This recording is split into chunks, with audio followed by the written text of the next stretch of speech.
Marahkan Masjid salah satu daripada program ataupun di bawah Biro Dakwah kita, insyaAllah kita akan isi sebanyak mungkinlah, terutamanya sebelum bulan Ramadan. Jadi hari ini akhir bulan Rajab, iaitu 30 bulan Rajab. InsyaAllah sebulan lagi kita bermula dengan puasa Ramadan. Jadi kita dah bincang dengan jawatan kuasa untuk mengimarahkan masjid.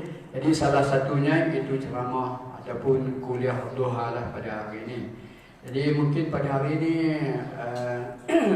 ada di antara adik-adik karya kita yang ada masalah keluarga di luar dan sebagainya. Jadi alhamdulillah, walau bagaimanapun kita bersyukur juga lah kita sama-sama dapat mengimarahkan masjid dan hadir pada hari ini untuk mendengar ceramah dan sebagainya.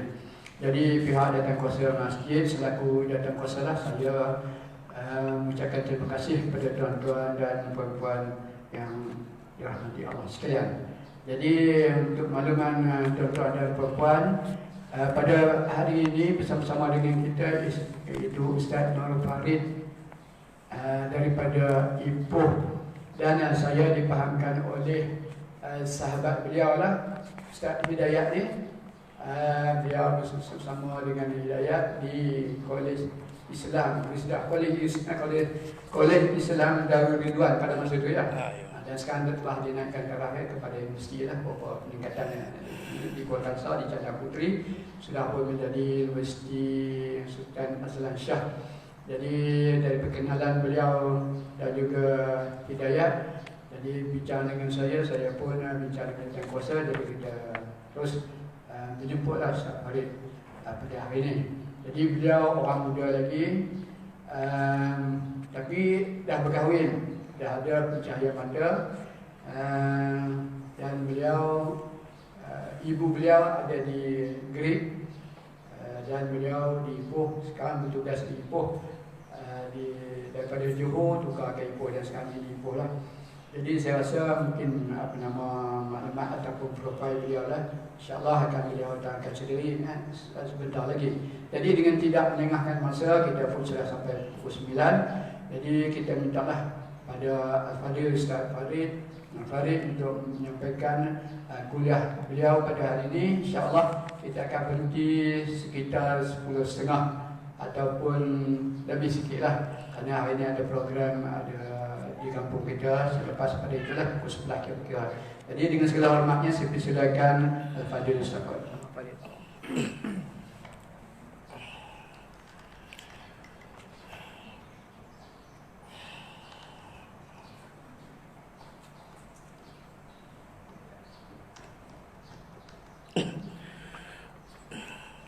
Al-Fatihah. A'udzu billahi minasyaitonir rajim. Bismillahirrahmanirrahim. Alhamdulillahi rabbil alamin, arrahmanir rahim, maliki yaumiddin. Iyyaka na'budu wa iyyaka nasta'in. Ihdinas siratal mustaqim, siratal ladzina an'amta 'alaihim ghairil maghdubi 'alaihim waladdallin. Amin.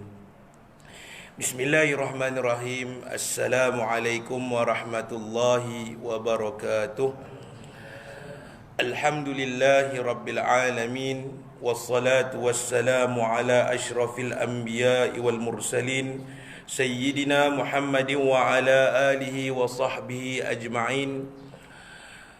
Allahumma salli salatan kamilah wa sallim salaman tamman على سيدنا محمد الذي تنحل به العقد وتنفرج به الكرب وتقضى به الحوائج وتنال به الرغائب وحسن الخواتيم ويستسقى الغمام بوجهه الكريم وعلى آله وصحبه في كل لمحة ونفس بعدد كل معلوم لك. Allahumma aftah alaina hikmataka wanshur alaina min khazaini rahmatika ya arhamar rahimin. Rabbi shrah lana sudurana wa yassir lana أمورنا واحلل عقدة من لساننا يفقه قولنا اللهم اجعلنا من الناجين والفائزين في الدنيا والآخرة آمين يا رب العالمين. Alhamdulillah,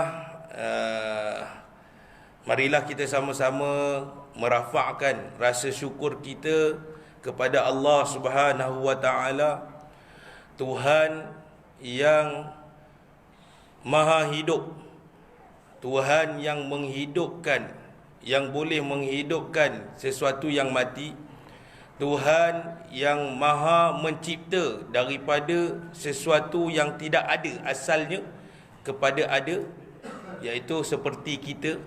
Tuhan mampu mencipta manusia, Tuhan mampu mencipta makhluk-makhluk lain yang asalnya tidak dikenali, yang tidak ada asal usulnya. Maksudnya kita ni asalnya tidak ada, tapi Tuhan cipta kita dan kita ada di muka bumi ini. Tuhan yang telah banyak memberi nikmat ke atas kita, iaitu dua nikmat yang paling besar yang patut kita syukur, iaitu nikmat iman dan Islam. Hatta hari ini Allah masih jaga lagi dua nikmat besar itu, nikmat iman dan Islam. Orang lain takkan dapat. Siapa dia orang lain? Non-Muslim yang bukan Islam. Biarlah orang kata, alah kau tak apalah, memang lahir daripada perut ibu yang Islam. Tak apalah, sekurang-kurangnya kita kena rasa bersyukur kepada Allah Subhanahu wa taala di atas dua nikmat itu. Seterusnya nikmat-nikmat yang lain, tuan-tuan dan puan-puan boleh datang ke surau ini, yang mungkin ada sahabat-sahabat kita di luar itu, seperti mana yang dikatakan oleh Al-Fadhil Ustaz Kamarudin. Ustaz Kamarudin kata mungkin ada sahabat-sahabat kita yang tak boleh nak sampaikan diri itu ke masjid ni, ada hal-hal lain. Jadi alhamdulillah, Tuhan Allah Ta'ala ini bagi kita kesempatan, kenikmatan kesihatan tu, nikmat kesihatan. Bagi yang tak sihat, apa kata ulama dan apa kata guru kami, insya-Allah walaupun dia datang ke dalam masjid, dia datang ke tempat yang di mana di dalamnya ada majlis memuji Allah Subhanahu wa taala, yang mana di dalam majlis itu ada memuji baginda Nabi sallallahu alaihi wasallam, yang mana di dalam majlis itu ada perkara-perkara yang memperingatkan kita kepada negeri akhirat, maka insya-Allah Allah akan sembuh penyakit itu. Hatta orang tu dia tak pernah datang ke masjid, tetapi dia lalu saja, dia tak pergi masjid, dia tak, memang seumur hidup dia pun bayangan masjid pun tak nampak, tapi dia duk laluan, dia nak pergi ke kedai ke, antara rumah dia nak pergi ke pasar ke, laluan dia laluan masjid. Macam ni kan, tuan-tuan nak keluar ke jalan besar, laluan dia mesti jumpa masjid. Hatta ulama kata apa, insya-Allah orang yang melalui dan dia melihat masjid, walaupun dia tak pernah datang masjid, insya-Allah Allah akan beri keberkatan kepada dia. Itu sekurang-kurangnya. Janganlah tuan-tuan dan puan-puan pula masjid, tak apa, ustaz kata lalu je depan masjid, insya-Allah ada keberkatan. Masjid tak pergi, masya-Allah.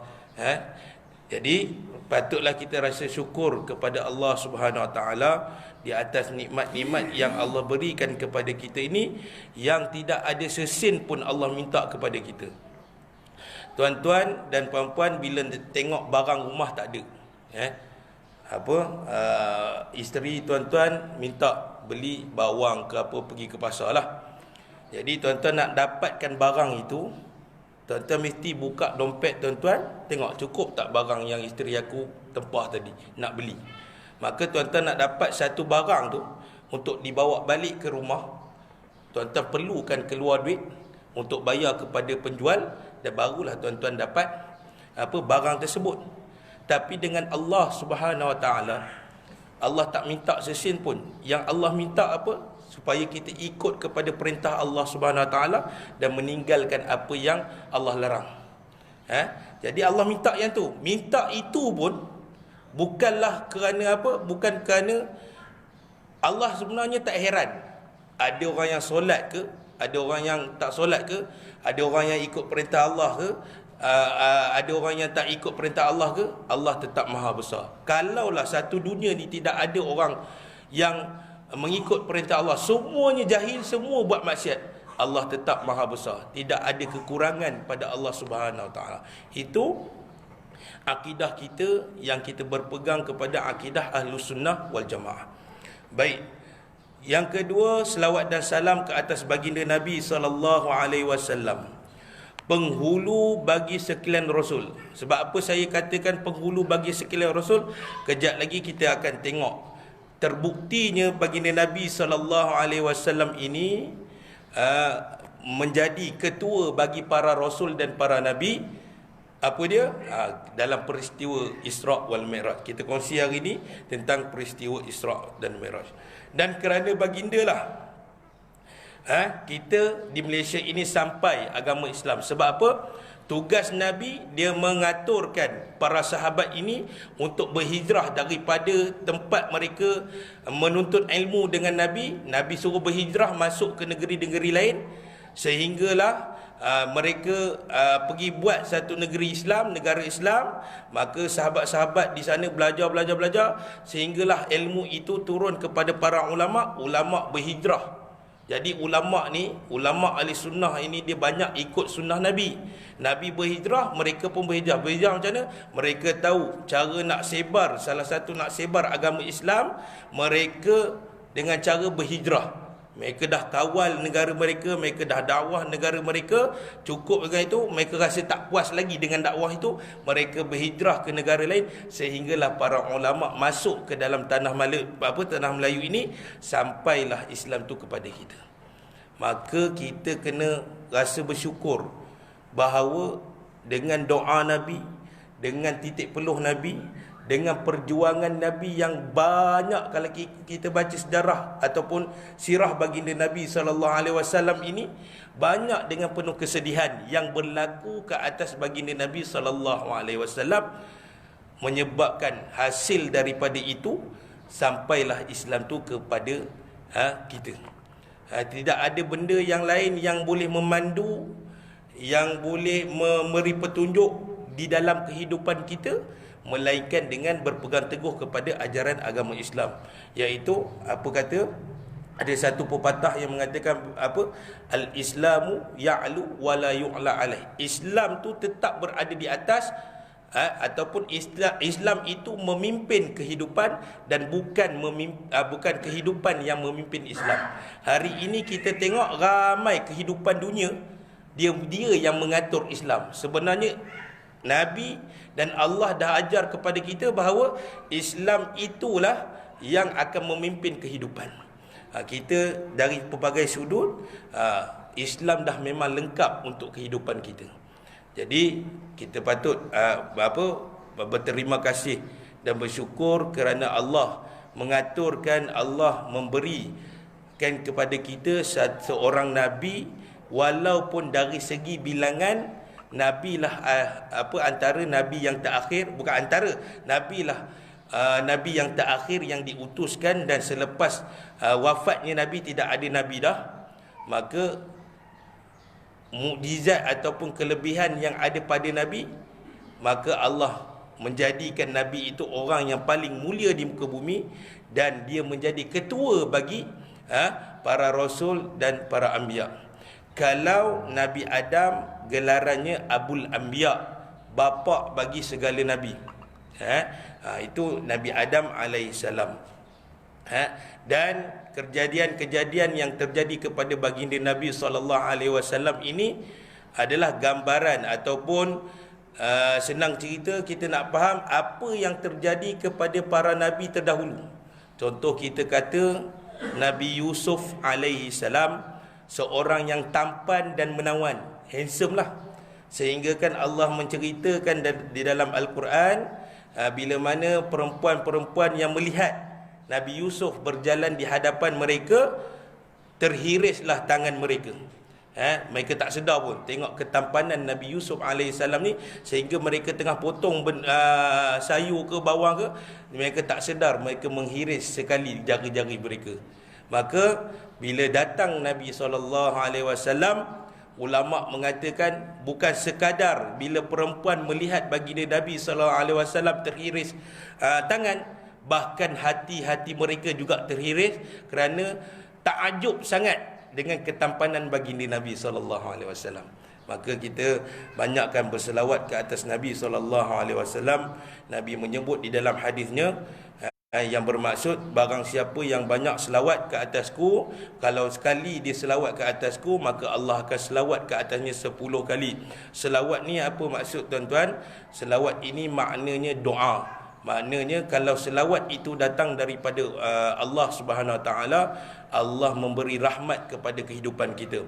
Kalau selawat itu datang daripada malaikat, maksudnya malaikat yang mendoakan kita, maka di situ adalah satu pengampunan dari permohonan ampun daripada malaikat kepada Allah Taala untuk kita.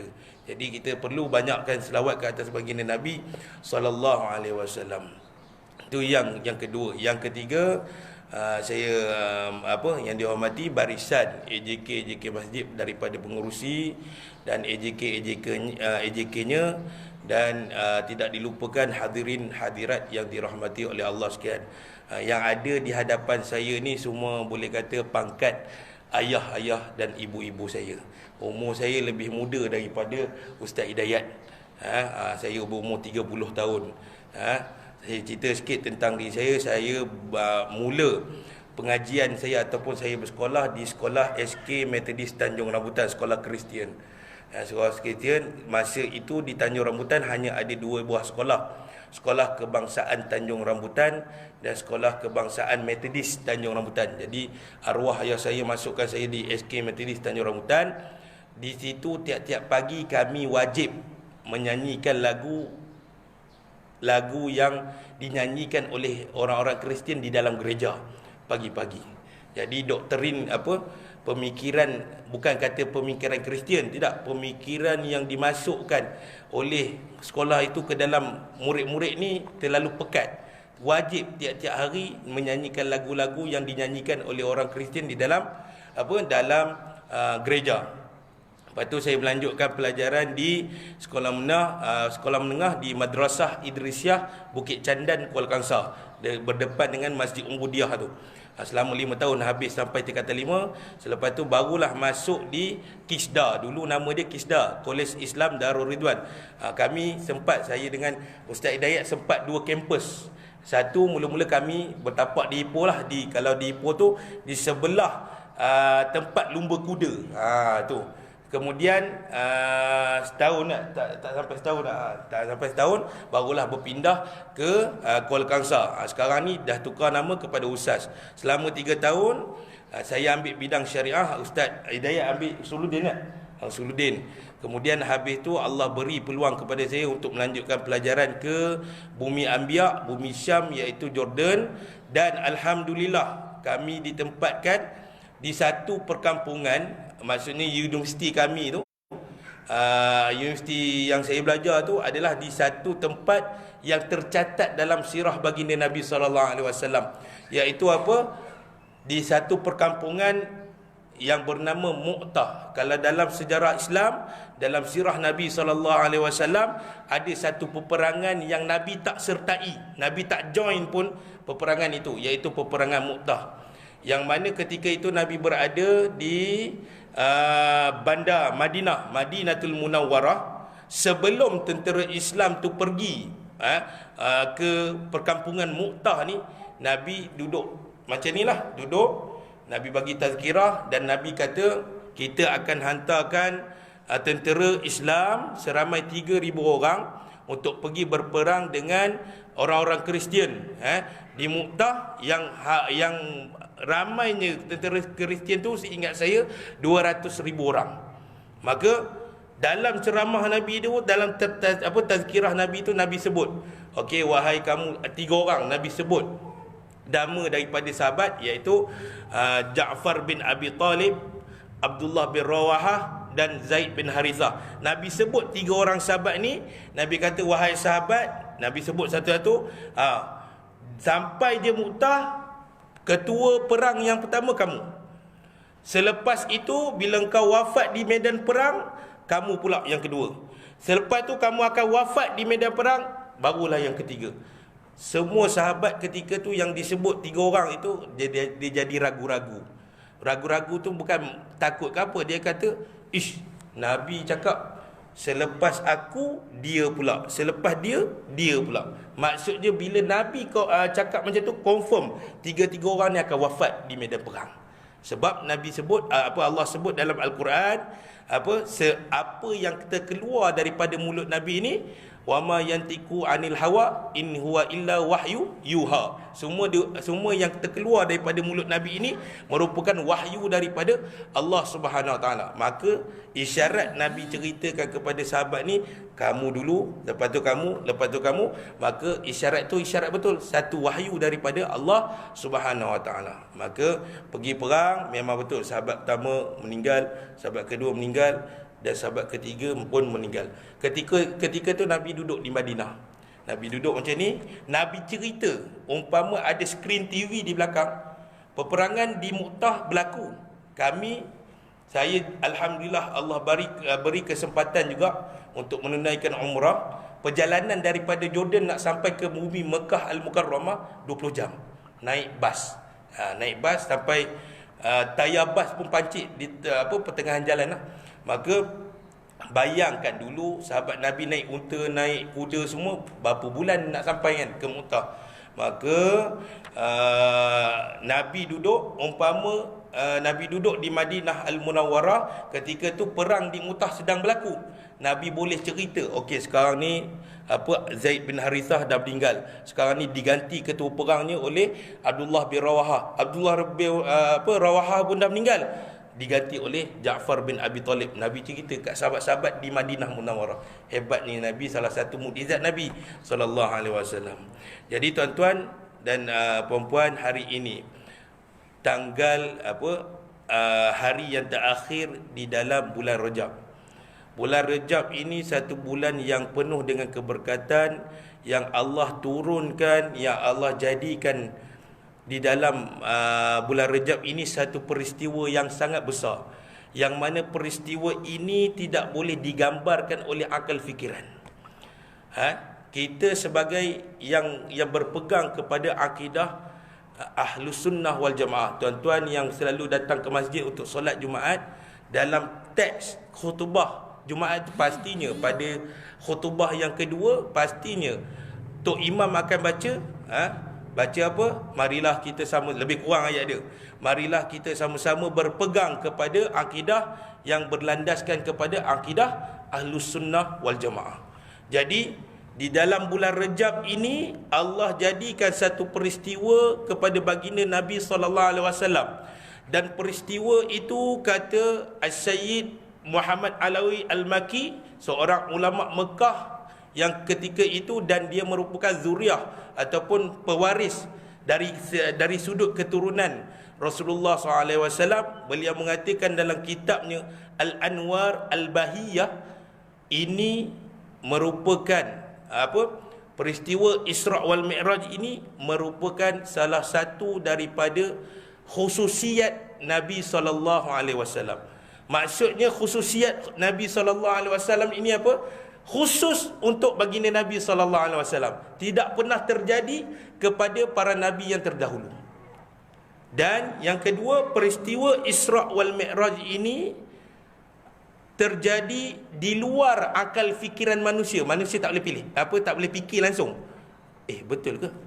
Betul ke? Kejap lagi kita tengok apa yang terjadi dalam peristiwa Isra' wal Mi'raj yang saya katakan dia tak boleh terfikir ataupun tidak boleh digambarkan oleh akal fikiran kita yang terlalu cetek ini.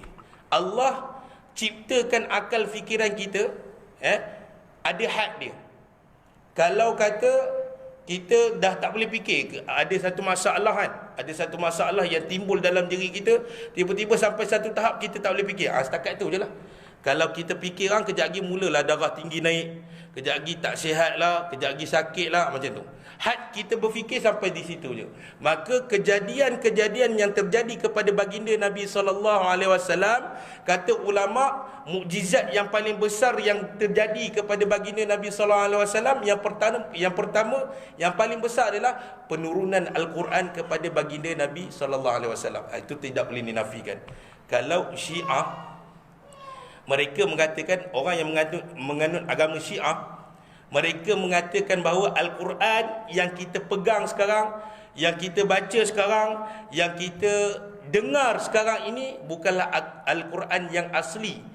Kerana bilangan Al-Quran ataupun bilangan surah yang asli hanya ada 3 surah, kata Syiah.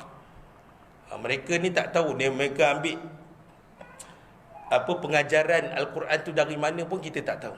Sedangkan yang kita baca ni, satu-satunya kitab yang kekal sehingga hari kiamat, yang Allah jaga, yang kita baca hari ini adalah yang apa yang diajar oleh Jibril alaihissalam kepada baginda Nabi SAW.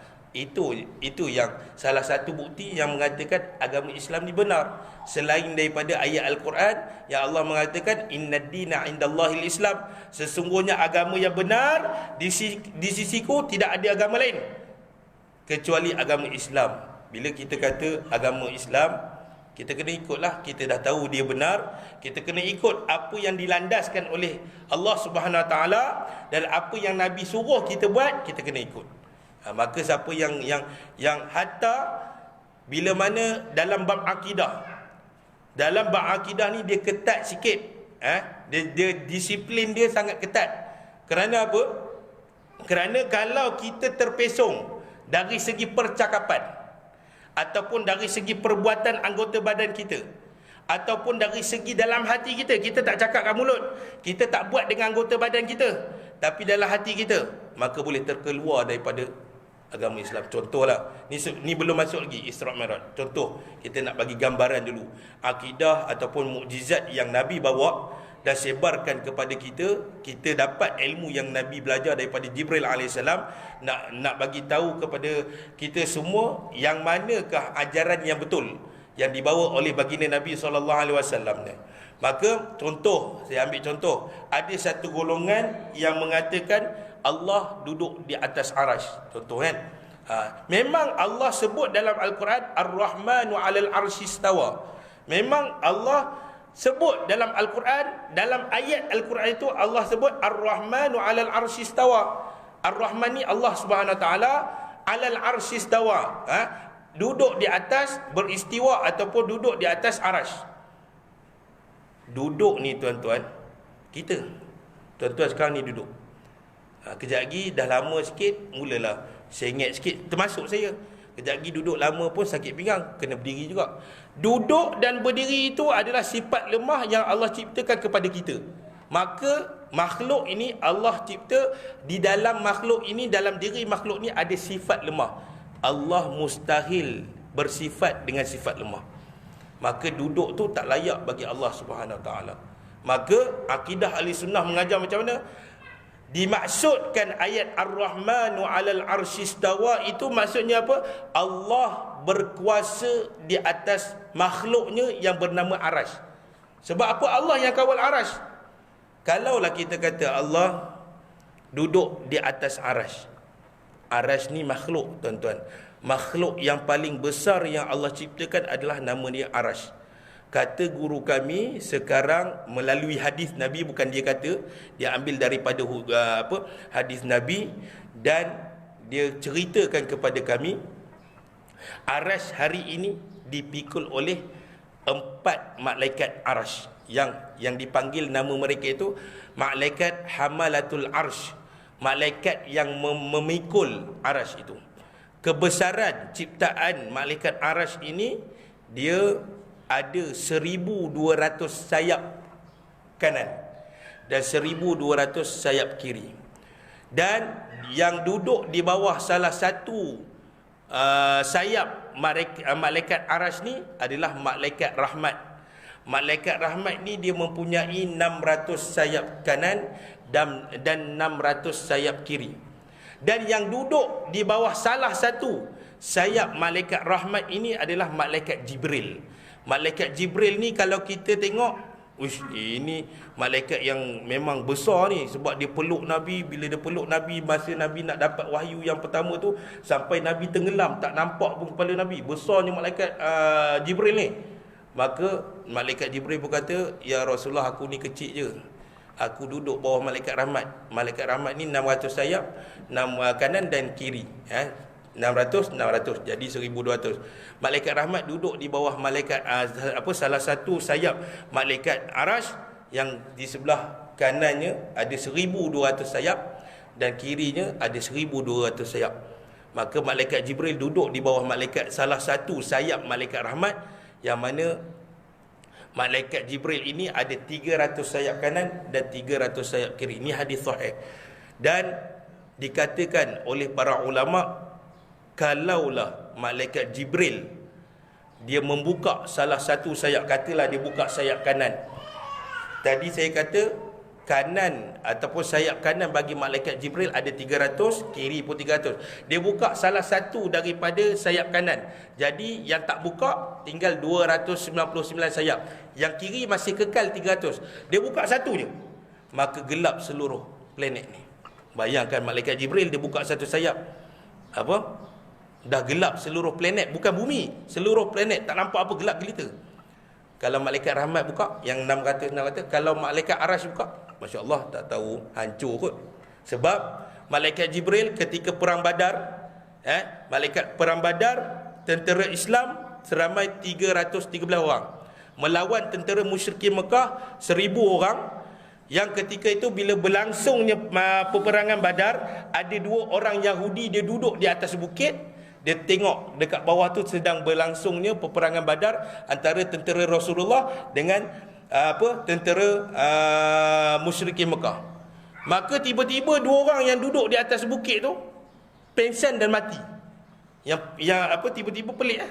Rupanya di dalam riwayat mengatakan bahawa salah seorang Yahudi yang tengah tengok di atas bukit berlangsungnya peperangan Badar tu mati. Sebab apa? Dia terdengar libasan serban malaikat Jibril yang datang untuk bantu tentera Islam yang ketika itu tengah parah, dalam ketegangan berperang dengan kaum musyrikin Mekah. Baru libasan serban malaikat Jibril dah mati orang tu. Kita tak tahulah. Kalau kita masuk kubur, dikatakan malaikat Munkar dan Nakir ini giginya panjang, gigi dia malaikat, guru kami kata giginya panjang. Yang panjangnya gigi malaikat Munkar dan Nakir itu, panjang dia disamakan dengan perjalanan di dunia memakan masa 70,000 tahun.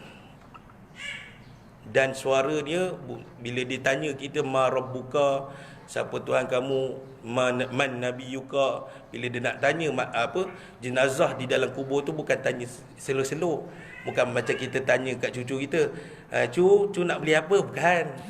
Tapi suara dia, kata ulama, lebih kuat dari peti dan guruh.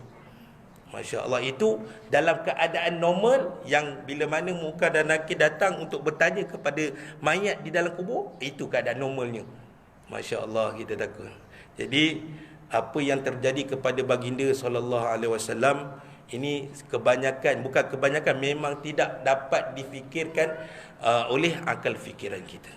Jadi cara macam mana kita nak buat dalam diri kita ini, kita perlu banyak, kita kena ada satu amalan yang membolehkan di akhirat nanti, dari jauh lagi Nabi akan panggil, ta'al, mai sini. Dari jauh lagi, bila mana kita nak menuju, kita titian sirat tu, kita nak melalui titian sirat tu, dari jauh lagi Nabi kata, mai sini. Nabi sayang kat kita di akhirat. Jangan kita jadikan diri kita bila di akhirat nanti menyebabkan kita, Nabi kata apa, dari jauh lagi Nabi kata, bahasa Arab, kalau bahasa yang keji, bahasa Arab ni kalau dia nak halau orang, bahasa yang keji macam mana, dia kata itlaq barrah, pergi mampus kau. Jangan sampai begitu. Bila mana di akhirat nanti Nabi tahu seseorang ini musyrik, syirik kepada Allah Ta'ala, tidak beriman kepada Allah Ta'ala, tidak mengikut perintah Nabi SAW, menyebabkan di akhirat nanti Nabi akan kata, gih, tak layak jadi umat aku. Kita takut yang itu. Jadi insya-Allah kita akan berkongsi bersama-sama untuk mendengarkan salah satu mukjizat yang besar. Mukjizat yang besar yang pertama adalah Al-Quran, tidak boleh ditandingi. Yang kedua yang berlaku kepada baginda Nabi SAW adalah peristiwa Isra' wal Mi'raj. Jadi kita akan baca dulu ayat Al-Quran yang menceritakan tentang peristiwa ini. A'udzubillahi minasyaitonirrajim. Bismillahirrahmanirrahim.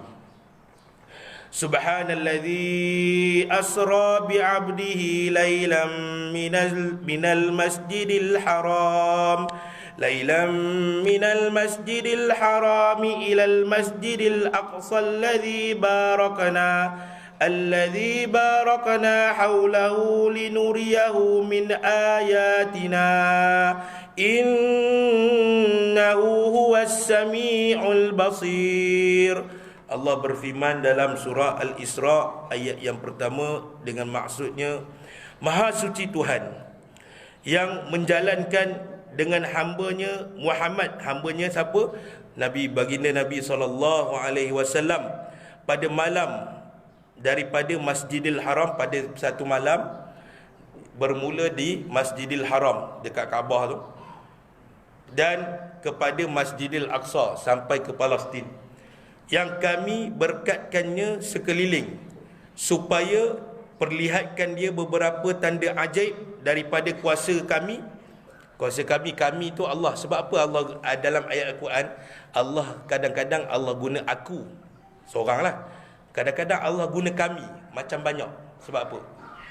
Kalau dapat dekat orang yang non-Muslim, dia kata alah, dalam Al-Quran pun Tuhan orang Islam guna kami, maknanya Tuhan orang Islam banyak. Kita bukan macam tu. Akidah Ahlussunnah wal Jamaah mengatakan, ulama-ulama akidah kita ni mengatakan, kenapa Allah guna kami? Allah nak tunjuk kebesarannya. Kita yang wajib kita tahu, yang wajib kita hafal, yang wajib kita tahu secara detail, nama-nama Allah Ta'ala 99. Ini yang disebut oleh baginda Nabi SAW dalam hadisnya, sesungguhnya Allah mempunyai 99 nama. Tuan-tuan tak boleh tambah-tambah nama lain. Itulah yang disebut oleh Allah Nabi SAW, yang mana Nabi sebut sesungguhnya Allah mempunyai 99 nama.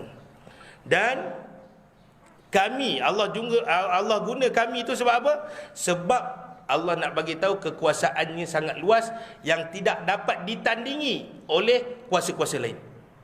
Sebab itu kalimah La ilaha illallah Muhammadur Rasulullah terkandung di dalamnya apa? Nafi dan isbat. Menafikan bahawa tidak ada Tuhan selain Allah. Kita menafikan. Kalau ada orang sebut ada Tuhan lain yang lebih berkuasa, itu tak. Maka yang lebih berkuasa hanyalah Allah. Dan isbat apa? Hanya Allah saja Tuhan yang layak kita sembah. Tu. Maka bahawasanya kami nak tunjukkan kepada kamu kudrat kami, kuasa Allah Ta'ala, bahawasanya iaitu amat mendengar dan amat melihat. Baik tuan-tuan, dalam peristiwa Isra' wal Mi'raj, dalam surah ini Allah memulakan dengan perkataan Subhanalladzi. Tuan-tuan kejap lagi tunaikan solat, tak kiralah solat sunat ke apa, kecuali solat jenazah, dia tak ada rukuk, tak ada sujud. Jadi tuan-tuan tak bacalah Subhana rabbiyal a'la wa bihamdi semua tu. Jadi kalau solat biasa, tuan-tuan akan bila rukuk, tuan-tuan baca Subhana rabbiyal azimi wa bihamdi. Kalau sujud, tuan-tuan baca Subhana rabbiyal a'la wa bihamdi. Apa maksud subhanallah ni ataupun subhana rabbiyal a'la ni? Subhana ni maksudnya tanzih, mensucikan Allah Ta'ala daripada perkara-perkara yang tidak layak bagi Allah Ta'ala. Kata guru kami, tuan-tuan pun kenal siapa guru kita, iaitu Tuan Guru Al-Fadhil Ustaz Ahmad Rozaini, salah seorang tenaga pengajar di Pondok Patih, Pegalang Hulu. Dia mengatakan bahawa sekiranya tuan-tuan dan puan-puan mendengar satu benda yang menyamakan Allah Ta'ala itu dengan makhluk, cara kita nak potong benda tu ataupun kita nak menyangkal pendapat itu dengan cara banyakkan bertasbih. Subhanallah, subhanallah. Kita mensucikan Allah Ta'ala ni tidak ada Tuhan lain yang layak bagi kita untuk kita sembah. Tidak ada Tuhan lain yang layak untuk kita minta pertolongan kecuali Allah Subhanahu Wa Ta'ala. Maka bila kita tahu, tuan-tuan boleh, kalau tuan-tuan baca surah Al-Ikhlas, Qul huwallahu ahad, Allah nyata terus terang, sesungguhnya aku ini Esa. Bila Esa, dia takkan sama dengan makhluk. Sebab itu kita menyangkal pendapat yang mengatakan Allah duduk di atas arasy, yadullah fawqa aydihim, Allah tangan-tangan Allah, tangan Allah berada di atas tangan-tangan mereka. Masa bila pula Allah ada tangan? Maksud tangan yang Allah sebut dalam Al-Quran itu kuasa Allah. Contoh pepatah Melayu. Pepatah Melayu kata apa? Hulurkan tangan, ringankan beban. Takkan tuan-tuan kerat tangan tuan-tuan pergi bagi ke orang, nak bantu orang. Tangan tuan-tuan ada dua je, nak tolong ramai. Takkan kena kerat satu-satu. Tak. Maksudkan hulurkan tangan tu maksud hulurkan bantuan, ringankan beban orang lain. Macam tu Allah Ta'ala, maksud yang layak untuk Allah Subhanahu Wa Ta'ala apa dia? Kuasa Allah mengawasi semua yang dia cipta. Itu maksud yang sebenar. Kita iktiqad Ahlussunnah wal Jamaah. Jadi kita kena faham, mensucikan Allah Subhanahu Wa Ta'ala itu apa? Kita tidak boleh menyamakan Allah Subhanahu Wa Ta'ala dengan apa yang ada pada makhluk. Apa yang ada pada makhluk ni apa? Kita duduk kan. Kalau kita kata Allah duduk di atas arasy, kita pun duduk. Maksudnya orang itu menyamakan Allah Ta'ala ni dengan kita. Kita duduk, dia pun mengatakan Allah Ta'ala duduk. Bila kita kata Allah Ta'ala duduk, maknanya Allah itu lemah. Kita lemah. Kejap lagi tuan-tuan tak sedap, duduk lama-lama dah lenguh semua, tuan-tuan perlu berjalan pula untuk hilangkan kebas-kebas yang ada dekat kaki-kaki tu. Jadi kita ni bersifat dengan sifat lemah. Allah mustahil bagi Allah bersifat dengan sifat lemah. Jadi dalam hadis Nabi SAW, kenapa Allah sebut dalam ayat ini perkataan mula-mula sekali subhanallazi asra bi'abdi, subhana. Kenapa? Hadis Nabi SAW menyatakan man qala subhanallah, siapa yang sebut subhanallah alfa marratin, sebanyak 1000 kali, fi kulli yaumin, pada setiap hari, faqad ishtara nafsuhu minallah, bimakna a'taqaha minan nar, maka Allah akan beli jiwa orang tu. Maksudnya apa? Allah akan jauhkan dirinya daripada azab api neraka. Nabi sebut, barang siapa yang banyak menyebut kalimah subhanallah, subhanallah, subhanallah setiap hari, setiap hari itu sebanyak 1000 kali, maka Allah akan jauhkan dirinya di akhirat nanti daripada kena azab di dalam api neraka. Apa hadis lagi? Man qala subhanallahi wa bihamdihi mi'ata marratin fi kulli yawmin ghufirat dhunubuhu wa in kana mithla zabadil bahr. Nabi sebut dalam hadisnya, barang siapa yang menyebut perkataan subhanallah wa bihamdihi, kalau dalam bacaan Ratib Al-Attas yang dikarang oleh Al-Habib Umar Al-Attas, dalam itu mereka meletakkan salah satu zikir yang Nabi baca, iaitu subhanallah wa bihamdihi subhanallahil azim. Tuan-tuan amalkanlah. Senang je, bukan susah. Subhanallah wa bihamdihi subhanallahil azim, subhanallah wa bihamdihi subhanallahil azim. Nabi kata barang siapa yang menyebut tiap-tiap hari perkataan subhanallah wa bihamdihi 100 kali pada setiap hari, diampunkan dosanya, dan jikalau ada, ia seumpama buih di lautan sekalipun.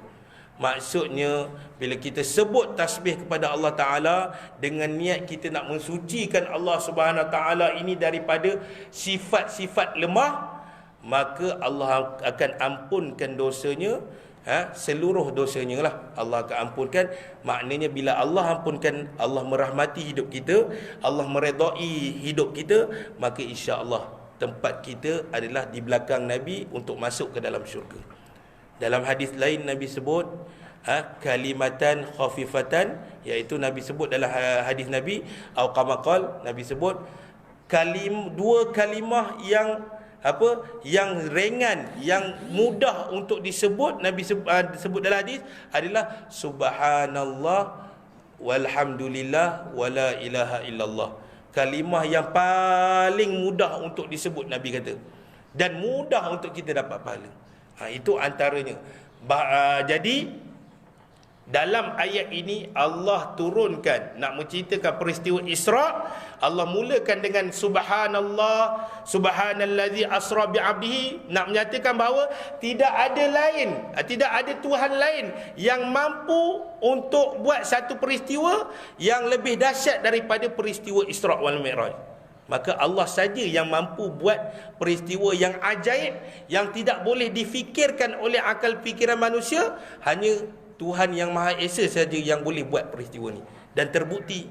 Baik, kita pergi, kita mulakan perjalanan kita ni, perjalanan Isra wal Mi'raj. Baik, ceritanya macam ni. Kata guru kami, satu malam yang nak terjadinya peristiwa Isra wal Mi'raj ni, Nabi dia tidur di salah sebuah rumah sepupu Nabi, iaitu yang bernama Ummu Haniqah.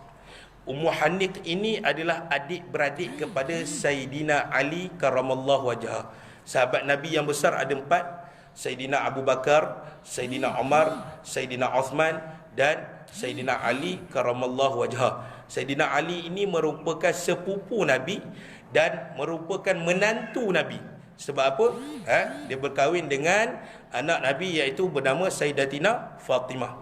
Maka daripada keturunan Sayyidina Ali berkahwin dengan Sayyidatina Fatimah, keluarlah cucu Nabi yang besar, bukan yang besar, yang antara yang masyhur, iaitu Sayyidina Hasan dan Sayyidina Husin. Jadi keturunan Nabi sekarang ini sampai zuriat-zuriat Nabi, cucu cicit Nabi sekarang ini banyak berada di negara Yaman. Habib-habib tu banyaklah, mereka ini semua keturunan Nabi SAW. Maka Nabi pada malam nak jadi peristiwa Isra itu, Isra ni tuan-tuan kena faham, kenapa dinamakan Isra wal Mi'raj. Dia ada 2 perkataan, Isra dan Mi'raj. Isra ini perjalanan Nabi SAW dari kota Mekah ke bandar Palestin, yang sekarang ni orang Israel duk tawan Masjidil Aqsa. Dalam Al-Quran Allah sebut orang Israel, orang Yahudi ini, dia tidak ada tempat di dunia. Maka mereka yang duduk di sana tu bukanlah negara mereka. Mereka hanya menawan dan menzalimi kawasan dan orang-orang yang tinggal di dalam Palestin.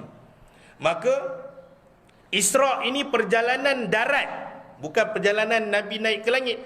Perjalanan darat Nabi SAW daripada kota Mekah ke kota Palestin, yang khususkan lagi dalam Palestin itu apa? Masjidil Aqsa. Masjidil Aqsa. Maka pada malam nak jadi peristiwa Isra wal Mi'raj ini, Nabi tidur di rumah sepupu Nabi, iaitu Ummu Haniqah, yang merupakan juga adik-beradik kepada Sayyidina Ali karamallahu wajhah. Nabi tidur. Maka Allah memberi perintah kepada malaikat Jibril untuk turun ke bumi. Maka malaikat Jibril ini dia turun ke muka bumi. Kalau cerita kisah-kisah sirah Nabi yang lain, malaikat Jibril akan datang ke rumah Nabi atau datang berjumpa dengan Nabi ini dari arah, kalau di rumah Nabi, di pintu rumah Nabi lah. Tapi pada malam nak jadi peristiwa Isra ini, kejadian pelik berlaku. Allah perintahkan malaikat, kata guru kami, malaikat turun dan malaikat buka atap rumah Ummu Haniqah tu dalam keadaan yang tidak ada cacat celanya, tidak ada kerosakan walaupun sedikit rumah Ummu Haniqah tu, dan tidak disedari orang-orang yang sedang tidur di dalam rumah Ummu Haniqah. Maka diangkat atap bubur tu dan malaikat Jibril mengangkat baginda Nabi SAW dan membawa baginda Nabi ke tepi, betul-betul dekat dengan Kaabah, tepi Kaabah. Ada setengah riwayat kata guru kami, malaikat buka atap rumah Ummu Hanik tu, maka malaikat kejut baginda Nabi SAW, maka dibawalah Nabi itu ke Kaabah. Di situ berlaku yang pertama tadi, kejadian ajaib berlaku, yang mana malaikat buka atap rumah Ummu Hanik ni tanpa disedari oleh sesiapa pun yang tidur di dalam rumah itu. Itu kejadian ajaib yang tidak boleh difikirkan oleh akal fikiran kita. Kejadian kedua, bila malaikat Jibril alaihissalam bawa Nabi di sisi ataupun di tepi Kaabah. Kejadian yang kedua berlaku adalah pembedahan dada. Dada Nabi dibelah buat kali keempat. Kali pertama dada Nabi dibedah pada umur, kalau tak silap saya, antara 4 ke 5 tahun. Budak-budak kecil. Macam tadi kita dapat ada seorang anak-anak kita besar tu, dada Nabi dibedah. Yang kedua, yang ni saya tak ingat peristiwa apa, tapi ketika Nabi berumur 10 tahun. Yang ketiga, ketika Nabi dilantik oleh Allah untuk menjadi Rasul, iaitu ketika peristiwa Nabi mendapat wahyu pertama, yang mana malaikat Jibril ajar kepada Nabi bacaan Iqra bismi rabbikal ladzi khalaq. Sebelum nak dapat wahyu tu, Nabi dibedah. Dan yang keempat adalah dalam peristiwa Isra wal Mi'raj. Apa hikmah Nabi dibedah dada dia? Apa pengajaran yang boleh kita dapat daripada kisah pembedahan dada Nabi ni? Dan bila dibedah, malaikat Jibril ditemani satu lagi malaikat, iaitu malaikat Mikail. Maka bila dibedah, malaikat Jibril ni keluarkan jantung dan hati baginda Nabi SAW dalam keadaan jaga, tak ada ubat bius. Kita kalau isteri kita nak bersalin, kalau sekarang ni yang saya dapat maklumat, dia dibius hanya separuh je lah, kan? Kalau dulu saya tak tahu, wallahualam kan, alat-alat hospital dulu kita tak tahu macam mana. Tapi Nabi dibedah dalam keadaan Nabi boleh tengok keliling, sedar. Bukan dalam keadaan mimpi, bukan dalam keadaan hayalan, tapi Nabi sedar. Yang mana malaikat Jibril tengah bedah dada Nabi. Maka dikeluarkan dada jantung dan hati Nabi dalam keadaan sedar. Wallahu alam. Alah ustaz, kalau dah keluarkan jantung dengan hati, matilah orang tu. Ini Allah punya kerja. Kita tak boleh nak cakap apa-apa. Allah punya kerja. Inilah salah satu mukjizat kehebatan Allah Taala, yang Allah jadikan benda itu kepada baginda Nabi SAW. Dikeluarkan jantung dan hatinya, maka dibasuh oleh malaikat Jibril dengan air zam-zam sebanyak 3 kali. Maka di hati Nabi itu dikatakan ada selaput warna hitam. Maka malaikat Jibril tarik keluar, buang. Dan malaikat Jibril kata, yang selaput hitam itu, hadza min amali syaitan. Malaikat Jibril kata, ini semua yang terjadi dalam hati Nabi ni, ada benda-benda hitam ni, semua kerja syaitan. Maka dibuang. Bukan maksudnya Nabi SAW ni tergoda dengan hasutan syaitan, tidak. Hikmah daripada kisah dada Nabi dibelah ini, bahawa kita bila nak bertemu dengan Allah Subhanahu Wa Taala, contoh kita datang nak solat, perlu bersih. Hati kena bersih, pakaian kena bersih, tempat nak solat kena bersih, terutama hatilah. Kalau tuan-tuan solat dalam hati tuan-tuan dan puan-puan ada hasad dengki dengan kawan, baik buang siap-siap. Takut-takut amalan solat kita ni tak khusyuk. Bila tak khusyuk, Allah tak terima. Contoh lain, tuan-tuan akan dan saya akan wajib atau pastinya akan merasai kematian. Semua orang akan mati. Jadi apa persiapan kita untuk bertemu dengan Allah Ta'ala? Kita perlu bersihkan hati kita. Kita perlu wajib mempelajari ilmu-ilmu agama. Kita perlu hadir kuliah-kuliah.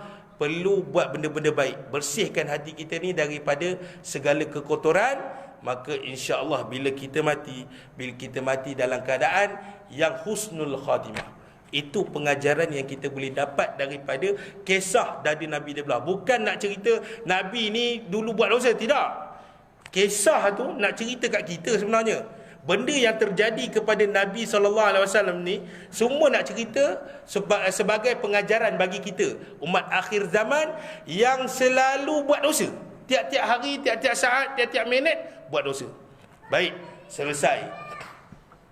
Nabi dibedah dan Nabi dicantumkan. Kata ulama dalam kitab-kitab mereka mengatakan adalah kesan belah dari Nabi dibelah tu daripada awal sini sampailah di awal pusat. Nampaklah kesan tu, kesan jahitan.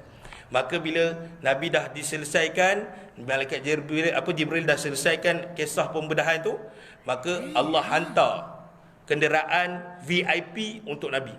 Macam kita, kalau ada menteri yang datang, dia tak pandu sendiri. Saya nak datang sini, saya pandu sendiri, bawa mak saya. Tapi menteri ataupun orang-orang kenamaan, mereka ini ada driver sendiri. Jadi menteri kita ataupun adun kita duduk relax je di belakang. Ataupun orang VIP duduk relax je. Janji sampai. Macam tu Allah Ta'ala sayang sangat kepada Nabi. Allah hantar kenderaan. Jadi sebelum tu, tuan-tuan kena faham kenapa Allah jadikan peristiwa ini ke atas baginda Nabi SAW. Sebab Nabi berlakunya peristiwa Isra' wal Mi'raj ini ketika Nabi umur dah berusia sangat dah. Nabi berumur 51 tahun. 2 tahun dan dia berlaku pada tahun ke-12. Pada tahun ke-12 kenabian. Dan tahun depannya barulah Nabi disyariatkan oleh Allah Ta'ala supaya berlakunya kisah penghijrahan dari kota Mekah ke kota Madinah. Maksudnya tahun ke-12 Nabi di Isra' wal Mi'rajkan oleh Allah Ta'ala, dan tahun depannya tahun ke-13 kenabian barulah Nabi berlakunya peristiwa hijrah Nabi daripada kota Mekah ke kota Madinah. Kenapa Allah jadikan peristiwa Isra' wal Mi'raj ni kepada baginda Nabi SAW? Kerana pada tahun ke-10 kenabian, 2 tahun sebelum terjadinya peristiwa Isra' wal Mi'raj, Nabi mengalami tahun yang sedih. Nabi menggelarkan tahun itu pada tahun ke-10 kenabian.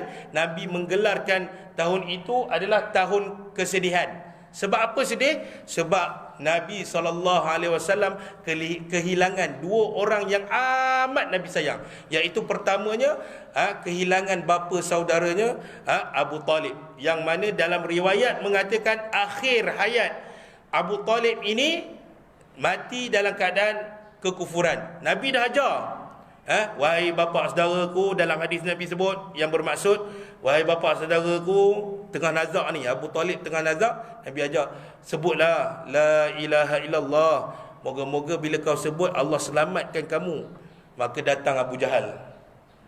Abu Jahal cakap tengah nazak, Nabi tengah ajar, tiba-tiba datang Abu Jahal, dia cakap dekat Abu Talib, wahai Abu Talib, takkan kamu nak buang agama yang nenek moyang kita anuti, sembah berhala semua tu?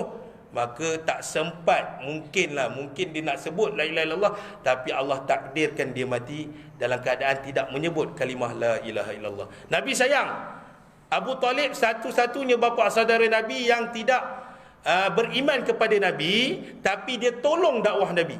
Tu kita ada kan sahabat-sahabat kita daripada non muslim, kadang-kadang dia bagi, aku bagi 10,000 kau bina masjid, cantikkan masjid, tapi sebenarnya dia tak dapat apa-apa. Kalau dia masuk Islam dia dapat. Maka kehilangan Abu Talib pada tahun ke-10 kenabian. Dan Nabi juga kehilangan isteri baginda, iaitu isteri pertama baginda, iaitu Sayyidatina Khadijah. Kita tahu Sayyidatina Khadijah ni dia menolong sangat banyak kepada Nabi, terutamanya dari sudut harta. Sayyidatina Khadijah ni dia seorang ahli perniagaan yang kaya. Bila kahwin dengan Nabi, bukan hilang hartanya, tapi dia sendiri sanggup untuk mengorbankan harta kekayaannya untuk baginda Nabi SAW. Itu konsepnya. Baik, kita teruskan. Maka Allah datangkan burak kepada Nabi. Ketika Nabi nak naik ke atas burak, burak itu dalam keadaan tak selesa. Jadi dia tak duduk diam. Menyebabkan, ada setengah yang mengatakan menyebabkan Nabi ketika nak naik tu hampir jatuh. Kerana apa? Kerana burak ini dia tidak duduk diam. Dia tak tahu sebenarnya siapa yang akan naik di belakang dia. Maka Nabi cerita ciri-ciri tentang burak ni macam mana. Burak ini burak ini kata keldai. Keldai dia tinggi meja. Kuda dia tinggi sikit. Burak dia duduk tengah-tengah. Dia besar sikit daripada keldai, kecil sikit daripada kuda. Tu ciri fizikal burak. Kata keldai tinggi meja, burak di tengah-tengah, kuda tinggi. Jadi Nabi kata dia besar sikit daripada keldai, tinggi ni mungkin contoh. Tuan-tuan dengan bayangkan sebab benda tu benda ghaib. Dan dia kecil sikit daripada kuda. Dia bukan kuda, dia kecil sikit daripada bagal. Bagal ni adik-adik kedai yang disatukan kuda dengan keldai, jadilah nama dia bagal. Okey, maka Nabi nak naik, hampir terjatuh, maka malaikat Jibril berkata kepada Burak, "Hai Burak, sesungguhnya yang akan naik di belakang kamu ini adalah orang yang paling mulia di muka bumi ini. Tidak ada orang lain yang paling mulia di muka bumi ini melainkan seorang insan yang paling mulia yang bernama Muhammad sallallahu alaihi wasallam." Bila dengar saja Muhammad sallallahu alaihi wasallam, terus Burak ini dia duduk diam. Tengok sayangnya binatang kepada Nabi sallallahu alaihi wasallam. Cerita keluar sikit, cerita lain. Ada satu kisah seorang yang kaya yang ada ladang kurma. Dia ada seekor unta yang dah uzur, dah lama berkhidmat untuk dia. Yang mana unta itu digunakan untuk bawa barang dagangan lah. Unta kan kuat untuk bawa barang banyak. Maka satu hari unta ni dah uzur. Maka bila uzur, dia rembat unta tu, dia pukul sebab dah uzur, tak boleh nak buat kerja berat. Dia letak bebanan yang banyak, lepas tu tak bagi makan. Lalu bila keadaan macam tu, unta tu mengamuk, habis semua tanaman dia rosak. Lalu tuan dia yang zalim ni, dia pergi mengadu kepada Rasulullah, "Ya Rasulullah, unta aku tengah mengamuk, aku tak tahu apa sebab." Maka Rasulullah kata, "Kamu balik dulu, nanti aku sampai kat ladang kamu." Bila Nabi dalam perjalanan, unta tu tengah mengamuk. Bila dia nampak saja Rasulullah nak datang ke tempat ni, terus unta yang uzur tadi berlari-lari menuju kepada Rasulullah SAW dan tunduk. Nabi cakap dengan unta, "Wahai unta, kenapa ni kan?" Unta cakap dalam bahasa unta lah, wallahu alam, mujizat Allah Ta'ala, Nabi boleh bercakap dengan binatang. Unta cakap, "Ya Rasulullah, aku dah uzur. Tuan aku tak bagi makan, dia bebankan aku dengan bebanan yang berat. Aku tak mampu dah." Maka Rasulullah nak beli unta tu.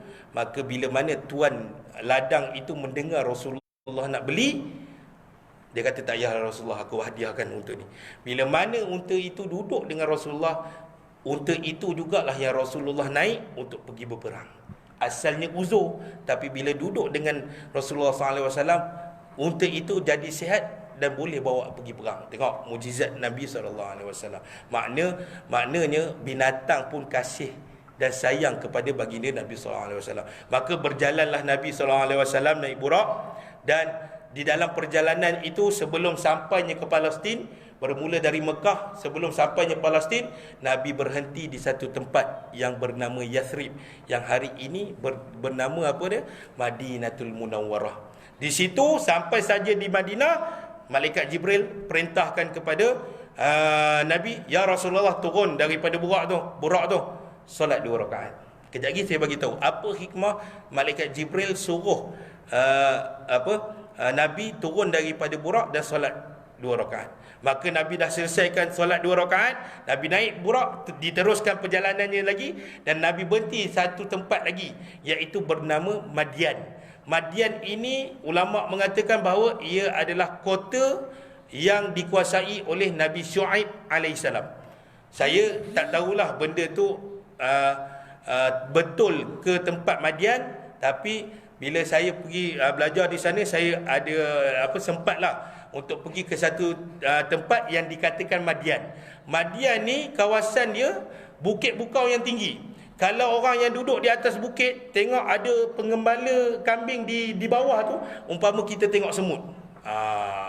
Madian ni kawasan yang subur, yang ada rumput lah kan. Jadi Nabi berhenti di situ, Nabi turun, malaikat Jibril suruh Nabi turun daripada Buraq, solat 2 rakaat. Selesai solat, Nabi naik balik, Nabi teruskan lagi perjalanan sampai ke satu tempat lagi di Baitul Laham. Baitul Laham ini adalah tempat kelahiran Nabi Isa alaihissalam. Maka Nabi diperintahkan oleh malaikat Jibril turun Buraq, solat 2 rakaat. Maka selepas itu barulah Nabi sampai ke Palestin, diteruskan perjalanannya sampai ke Palestin. Baik. Apa hikmah perjalanan Nabi, musafirnya Nabi daripada Mekah ke Palestin, dan Nabi pergi rehat ataupun berhenti ke RNR yang saya sebut tadi, Madinah, Madian, Baitul Laham, barulah sampai Palestin. Apa hikmah? Hikmah di sini, kisah ini nak mengajarkan bahawa kita pergilah mana ceruk pun, kita pergilah luar negeri ke, kita belajar kat mana-mana pun, kita nak pergi ziarah sahabat kita kat mana-mana pun, dalam hidup kita jangan tinggal solat. Dalam hidup kita jangan pernah sekali tinggal solat. Baik, semasa perjalanan Nabi SAW daripada Mekah ke Palestin naik Buraq, Allah telah menunjukkan kepada Nabi ini beberapa peristiwa yang boleh dikatakan ada peristiwa yang kena azab, ada peristiwa yang baik-baik. Antara peristiwa yang Nabi nampak secara real ketika Nabi naik Buraq lah. Contoh, kita kalau nak pergi ziarah sahabat kita di Johor, tiba-tiba jam. Tengok Waze macam tak ada apa-apa, tiba-tiba jam. Oh, rupanya ada accident di depan. Maka kita tahu, oh, masa dalam kita sampai kat rumah sahabat kita ataupun saudara kita, kita pun cerita dekat sahabat kita ataupun saudara kita, aku tadi lambat sampai ni sebab apa, tadi tengah-tengah jalan ada peristiwa jam tu, sebab apa, ada peristiwa kemalangan. Jadi kita lihat secara live kemalangan berlaku di dalam perjalanan kita nak sampai ke rumah saudara ataupun sahabat kita. Maka dalam perjalanan Nabi naik Buraq tu, Allah memperlihatkan kekuasaan Allah Ta'ala ini dengan memperlihatkan Nabi SAW ini dengan peristiwa-peristiwa yang, ya Allah, kita pun tak dapat gambarkan. Apa antara peristiwanya? Maka antara peristiwanya adalah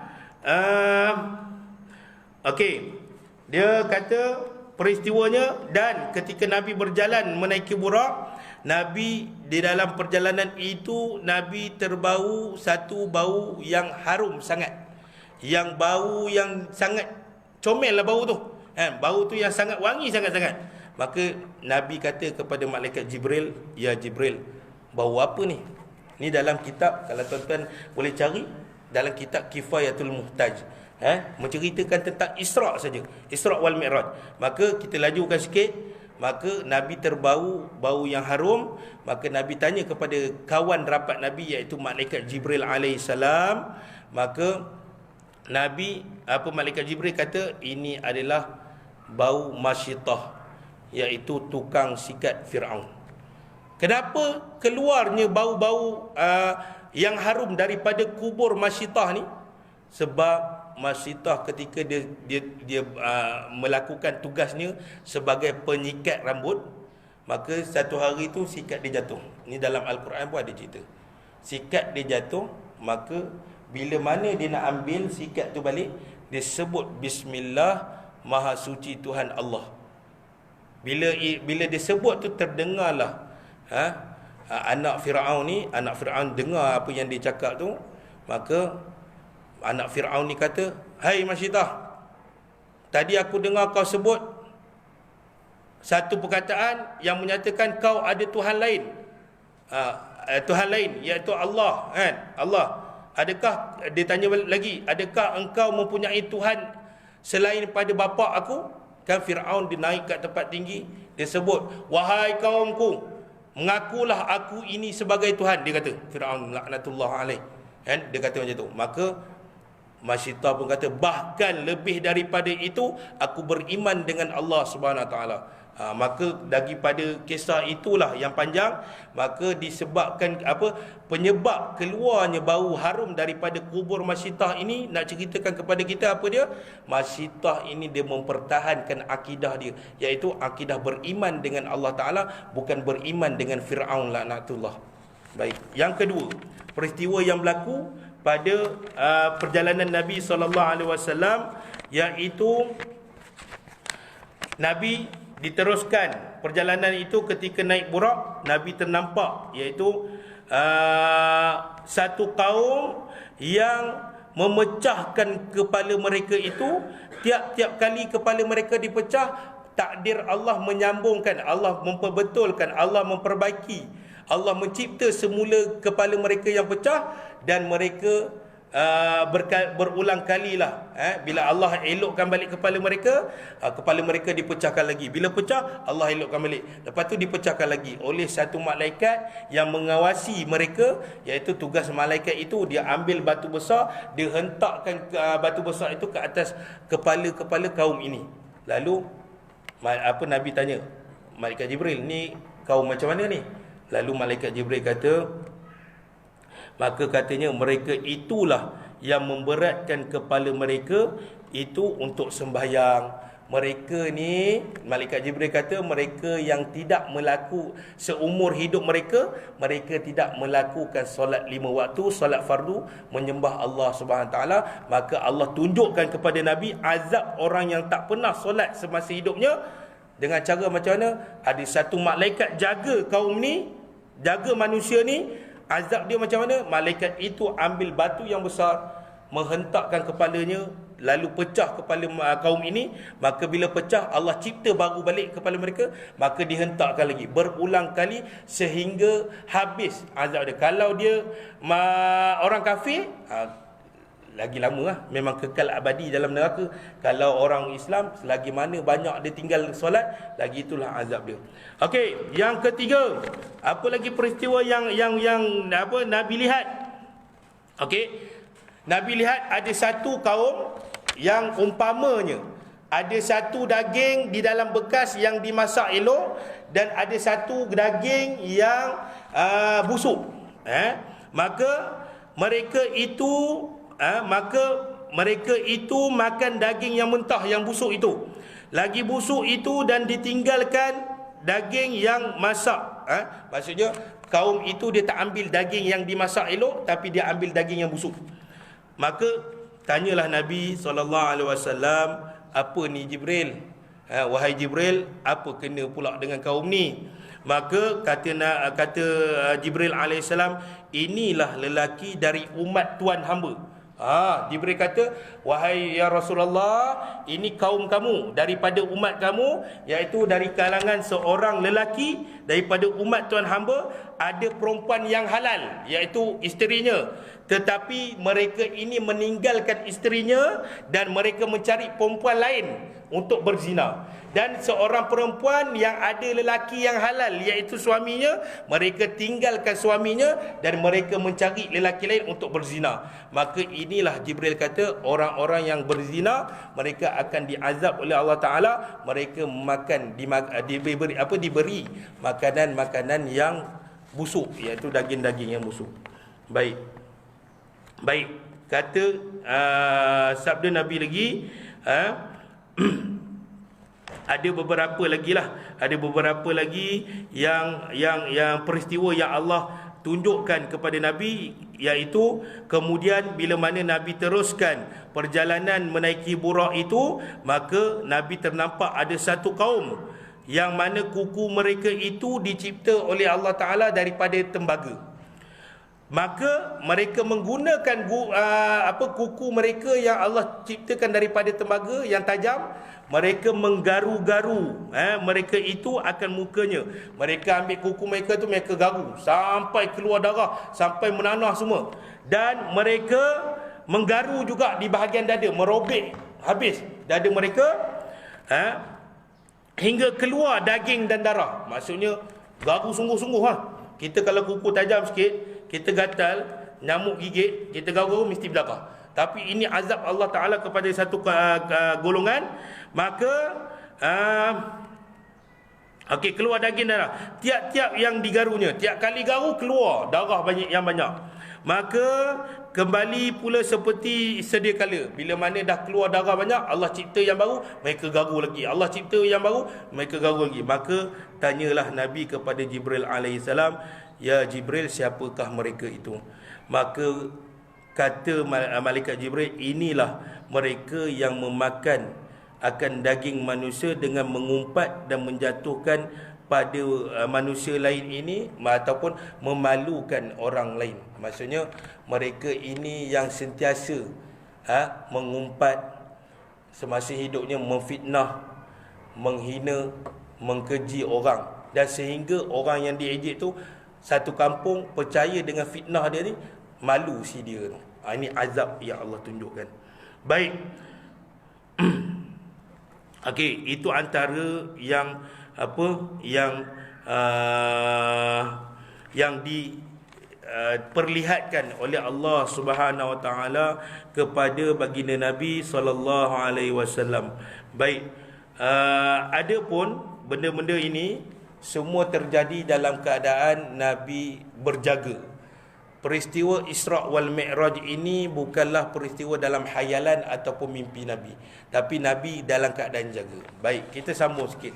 Maksudnya dalam perjalanan Nabi, selain daripada Nabi berhenti solat di tempat-tempat yang saya katakan, dalam keadaan itu jugalah ketika Nabi naik burak, Allah memperlihatkan keadaan-keadaan orang yang kena azab. Contohnya orang yang tak solat, orang yang sentiasa mengumpat, dan sebahagian lain. Allah tunjukkan kepada Nabi azab-azab ini.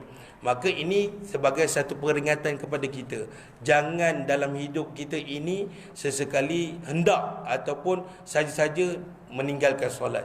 Azab dia sangat pedih. Itu azab yang dipaparkan oleh Allah kepada Nabi SAW. Baik, sampai saja di Palestin, kalau tuan-tuan ada peluang, ada duit, ada rezeki lebih, pergilah ikut travel yang bawa ke Palestin. Sampai saja ke Palestin, Nabi ambil tali. Nabi naik burak ni macam orang naik kuda, dia ada tali pandu dia. Kalau nak belok kanan, dia kena tarik kanan sikit. Jadi burak pun ada tali ikatan tengkuknya. Maka sampai saja ke Palestin, Nabi ikat tali burak itu di satu tempat yang memang dah ada tempat ikat binatang kenderaan Nabi-Nabi terdahulu. Tempat itu ataupun besi itu, tempat itu berbentuk bulatan yang diperbuat daripada besi. Kata ulama, bulatan itu adalah telah digunakan oleh Nabi-Nabi terdahulu yang datang ke Palestin untuk mengikat kenderaan mereka. Salah satunya Nabi Ibrahim alaihissalam. Dan kata guru kami, bukanlah baginda Nabi SAW ini orang yang pertama menaiki burak. Ada Nabi yang lain pernah naik burak, yang Allah jemput Nabi itu dan bawa ke Palestin. Dan Nabi itu ikat burak itu dekat tempat yang sama Nabi ikat. Siapa dia? Datuk Nabi SAW, iaitu Nabi Ibrahim alaihissalam. Maka kalau tuan-tuan dapat berpeluang untuk ikut travel ke, pergi umrah ke, pergi ziarah ke, yang mana bawa ke Palestin, pergilah. Memang besi bulatan tu memang kekal lagi sampai sekarang. Cuma kita nak masuk ke Palestin tu payah. Kata Ustaz Abdullah Khairi semua tu, kata memang susah sebab dikawal ketat oleh Yahudi, orang-orang Israel. Maka Nabi ikat, dan perkara ajaib tadi saya kata belahan dada. Lepas tu mula-mula Nabi dikejutkan di rumah Ummu Haning, lepas tu dibelah dada. Peristiwa ajaib yang ketiga, Nabi diperlihatkan oleh Allah Taala azab-azab orang yang tinggalkan solat semua tu. Kemudian peristiwa yang ajaib kali keempat berlaku adalah Nabi bila sampai di Palestin, seluruh para Nabi daripada Nabi Adam alaihissalam sampai Nabi Isa telah tunggu Nabi di Masjidil Aqsa. Dalam kata ulama, dalam keadaan roh dan jasad. Allah hidupkan semula para Nabi dan Rasul, tunggu Nabi di Masjidil Aqsa untuk mengimamkan solat secara berjamaah. Maka bila Nabi turun daripada Buraq, Nabi pergi masuk ke Masjidil Aqsa, Nabi lihat di belakang ribuan para Nabi dan Rasul telah menunggu Nabi untuk Nabi ini menjadi imam kepada mereka dalam solat. Baik, maka Nabi sampai, semua tertunggu-tunggu isyarat daripada malaikat Jibril, siapa yang akan jadi imam ke depan. Maka takdir Allah SWT dan perintah Allah SWT, malaikat Jibril tolak Nabi SAW untuk menjadi imam kepada para nabi-nabi dan para rasul terdahulu dalam keadaan roh dan jasad macam kita. Ini pandangan setengah ulama. Mungkin ada ustaz lain yang baca yang mana Nabi mengimamkan para Nabi dan Rasul itu dalam keadaan roh. Kita kat situ kita tak ada masalah, sebab dia tak ada masalah akidah, sebab Allah mampu jadikan balik, Allah mampu hidupkan benda yang mati, Allah mampu mematikan benda yang hidup. Kita tak ada masalah di situ. Maka kalau kata kita dengar ada ustaz kata Nabi mengimamkan seluruh para nabi terdahulu dan para rasul terdahulu dalam keadaan roh dan jasad macam kita, tak mustahil. Allah memang boleh buat benda tu. Kalau ulama kata, ustaz-ustaz lain kata dalam keadaan roh saja, tak mustahil bagi Allah untuk buat benda tu. Tapi kalau Nabi mengimamkan para Nabi dan Rasul dalam keadaan jasad saja, itu mustahil lah. Mana ada jasad boleh bergerak tanpa ada roh. Jadi jasad kita ni berkehendak kepada roh yang Allah bagi kepada kita untuk kita bergerak dan buat pekerjaan-pekerjaan lain. Maka Nabi menjadi imam kepada Nabi dan Rasul yang terdahulu. Maka di situ keajaiban telah berlaku, iaitu mukjizat Nabi, iaitu Nabi menjadi imam kepada Nabi terdahulu dan Rasul-Rasul terdahulu. Nabi, bilangan Nabi dikatakan seramai bilangan Nabi yang bukan dilantik menjadi Rasul. Dia ada dua pangkat. Macam Nabi SAW ni, dia ada dua pangkat. Mula-mula Allah lantik jadi Nabi, lepas tu Allah pilih daripada banyak-banyak Nabi tu jadi Rasul. Kata guru kami, Nabi ni yang biasa kita dengar, Nabi ini yang dulu maksud Nabi ni apa? Yang kita dengar dulu-dulu adalah Nabi ini dia tidak menyampaikan dakwah. Maksudnya dakwah apa? Dia dapat wahyu untuk dirinya sendiri. Ada kena betulkan sikit maksud Nabi tu. Maksud Nabi ini, Nabi dapat wahyu daripada Allah Ta'ala dan disyariatkan untuk menyampaikan kepada kaum itu. Bila mana Allah pilih seorang Nabi itu untuk menjadi Rasul, maka syariat yang Allah turunkan masa Allah lantik dia jadi Nabi itu terhapus, dan Allah turunkan syariat yang baru ketika mana Allah lantik dia jadi Rasul. Maka maksudnya, bila mana Nabi dan Rasul ini tugas dia sama, iaitu menyampaikan. Bila mana syariat baru turun, maka terhapus, kita tak gunakan syariat yang lama, maka kita gunakan syariat yang baru. Contoh arak kan. Arak dulu Nabi larang, barang siapa yang nak menunaikan solat. Ada seorang sahabat dia mabuk, dia masuk dalam masjid, dia nak solat. Nabi kata, kamu tak boleh solat ketika kamu mabuk. Lalu bila mana syariat baru turun, Allah kata sesungguhnya arak ni haram. Solat ke, saja minum ke, tak boleh, maka haram. Maka orang Islam yang berpegang kepada perintah Allah, dia tak boleh minum langsung.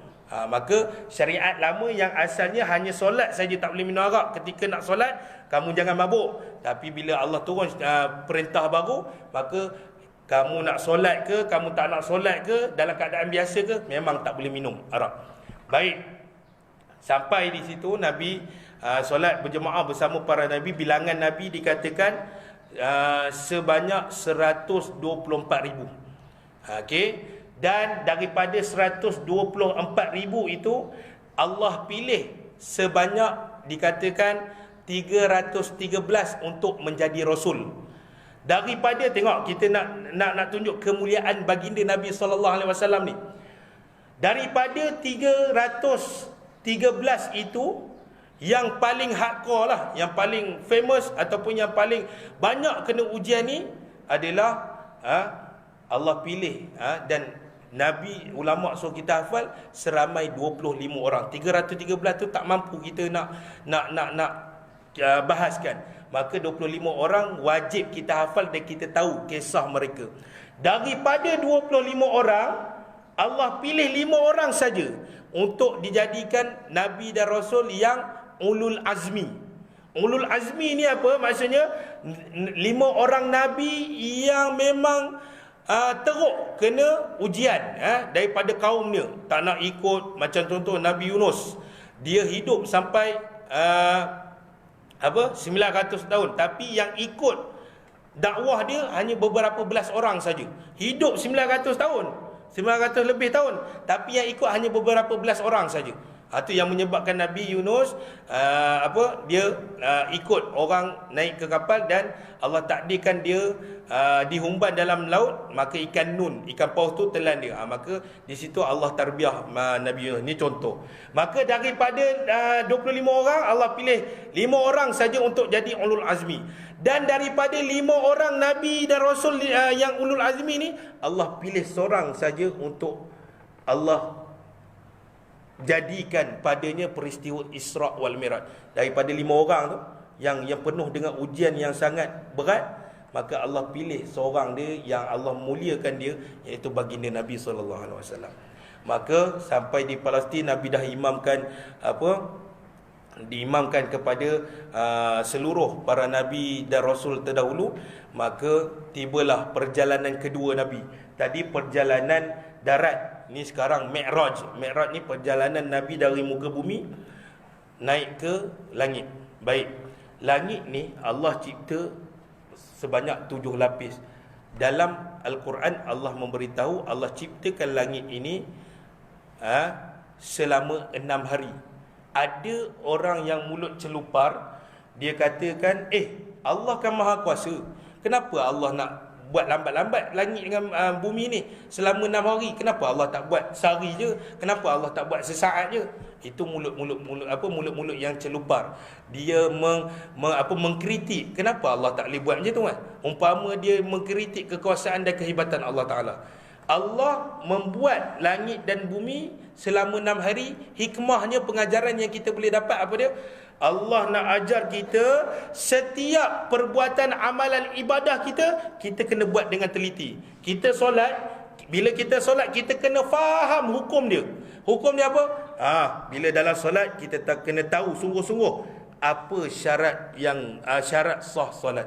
Apa syarat, apa perkara-perkara yang boleh membatalkan solat. Apa dia rukun-rukun solat. Apa dia rukun qauli solat. Apa dia rukun fi'li solat. Apa rukun qalbi solat. Kita kena tahu. Kalau kita saja-saja buat tanpa ada ilmu, kita takut amalan ibadah kita ni kosong di sisi Allah Ta'ala.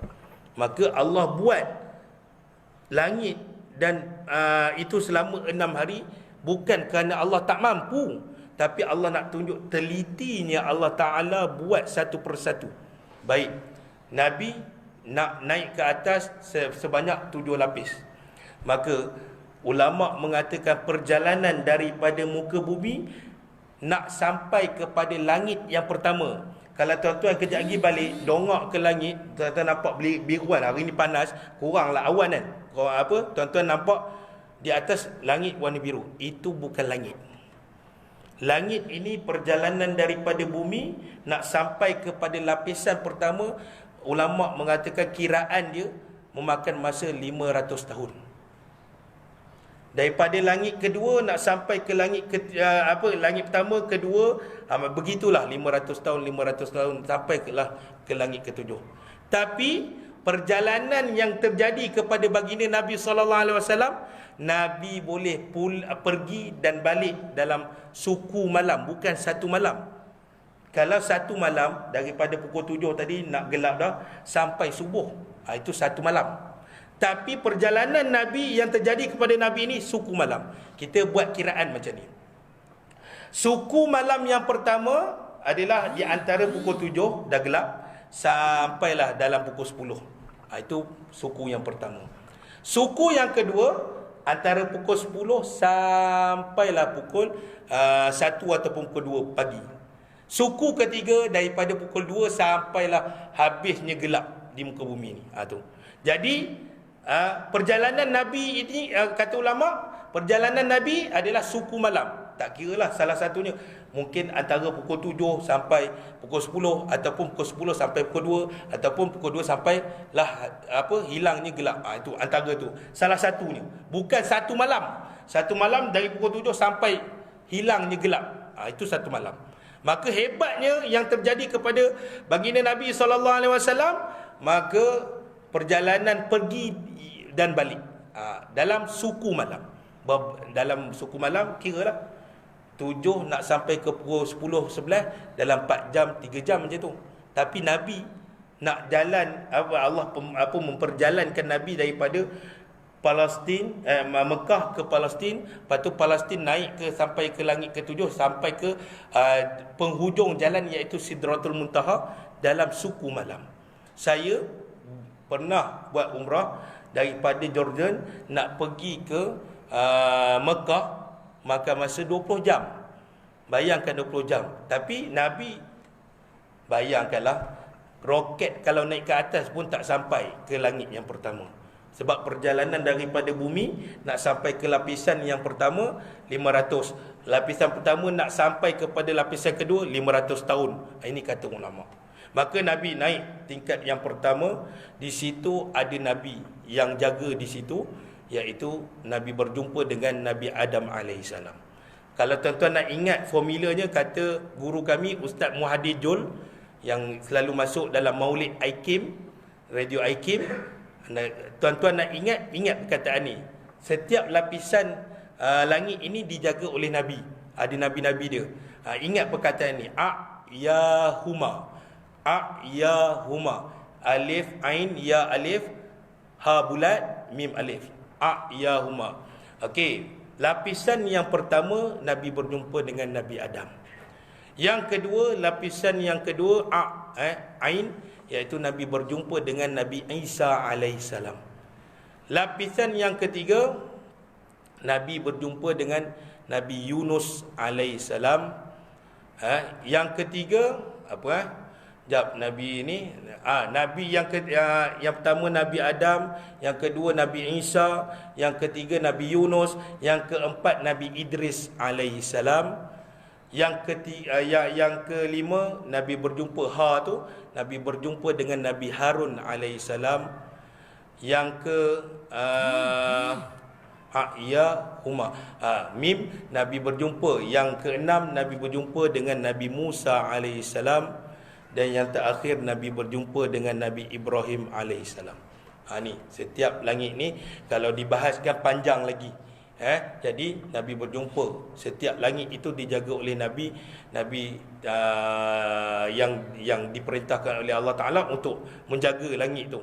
Dan ulama mengatakan Nabi, bila mana Nabi berjumpa dengan Nabi Isa pada lapisan tertentu tu, Nabi berjumpa Nabi Isa secara roh dan jasad. Kan Nabi Isa tak mati lagi kan.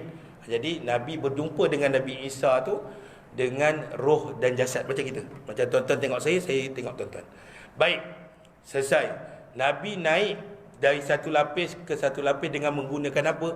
Dalam kitab Kifayatul Muhtaj, ulama mengatakan bahawa Allah menurunkan satu alat daripada syurga, iaitu tangga, turun ke muka bumi ini, dan tangga itu diselangi dengan apa?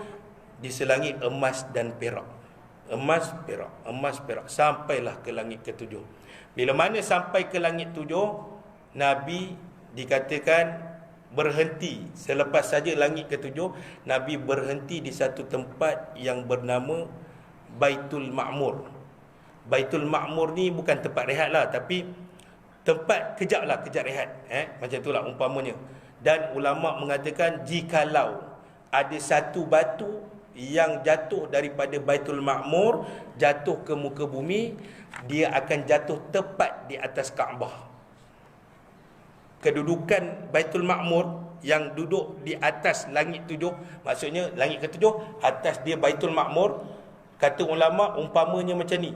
Bila mana batu itu jatuh daripada Baitul Ma'mur, jatuh ke bawah ke bumi, dia akan jatuh tepat ke atas Kaabah.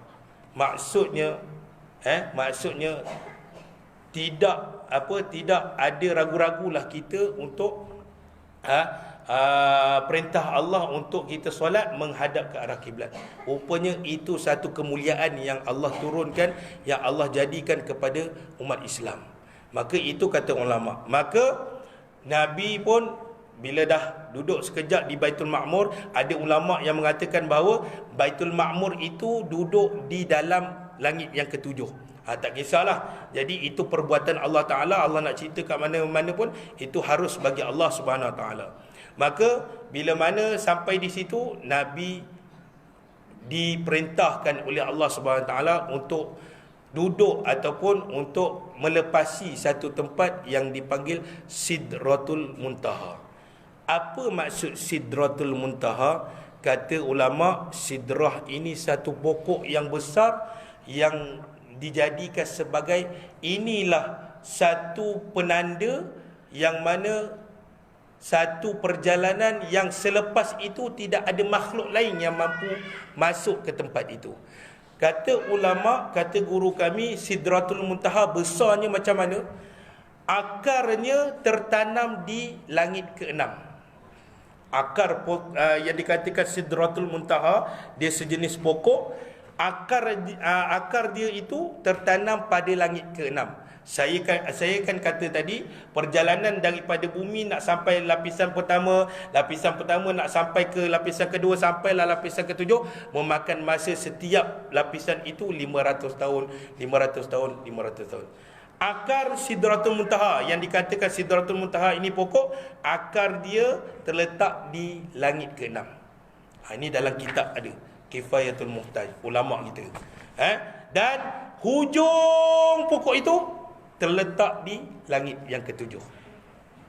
Bayangkan besarnya, tak tahu 500 tahun.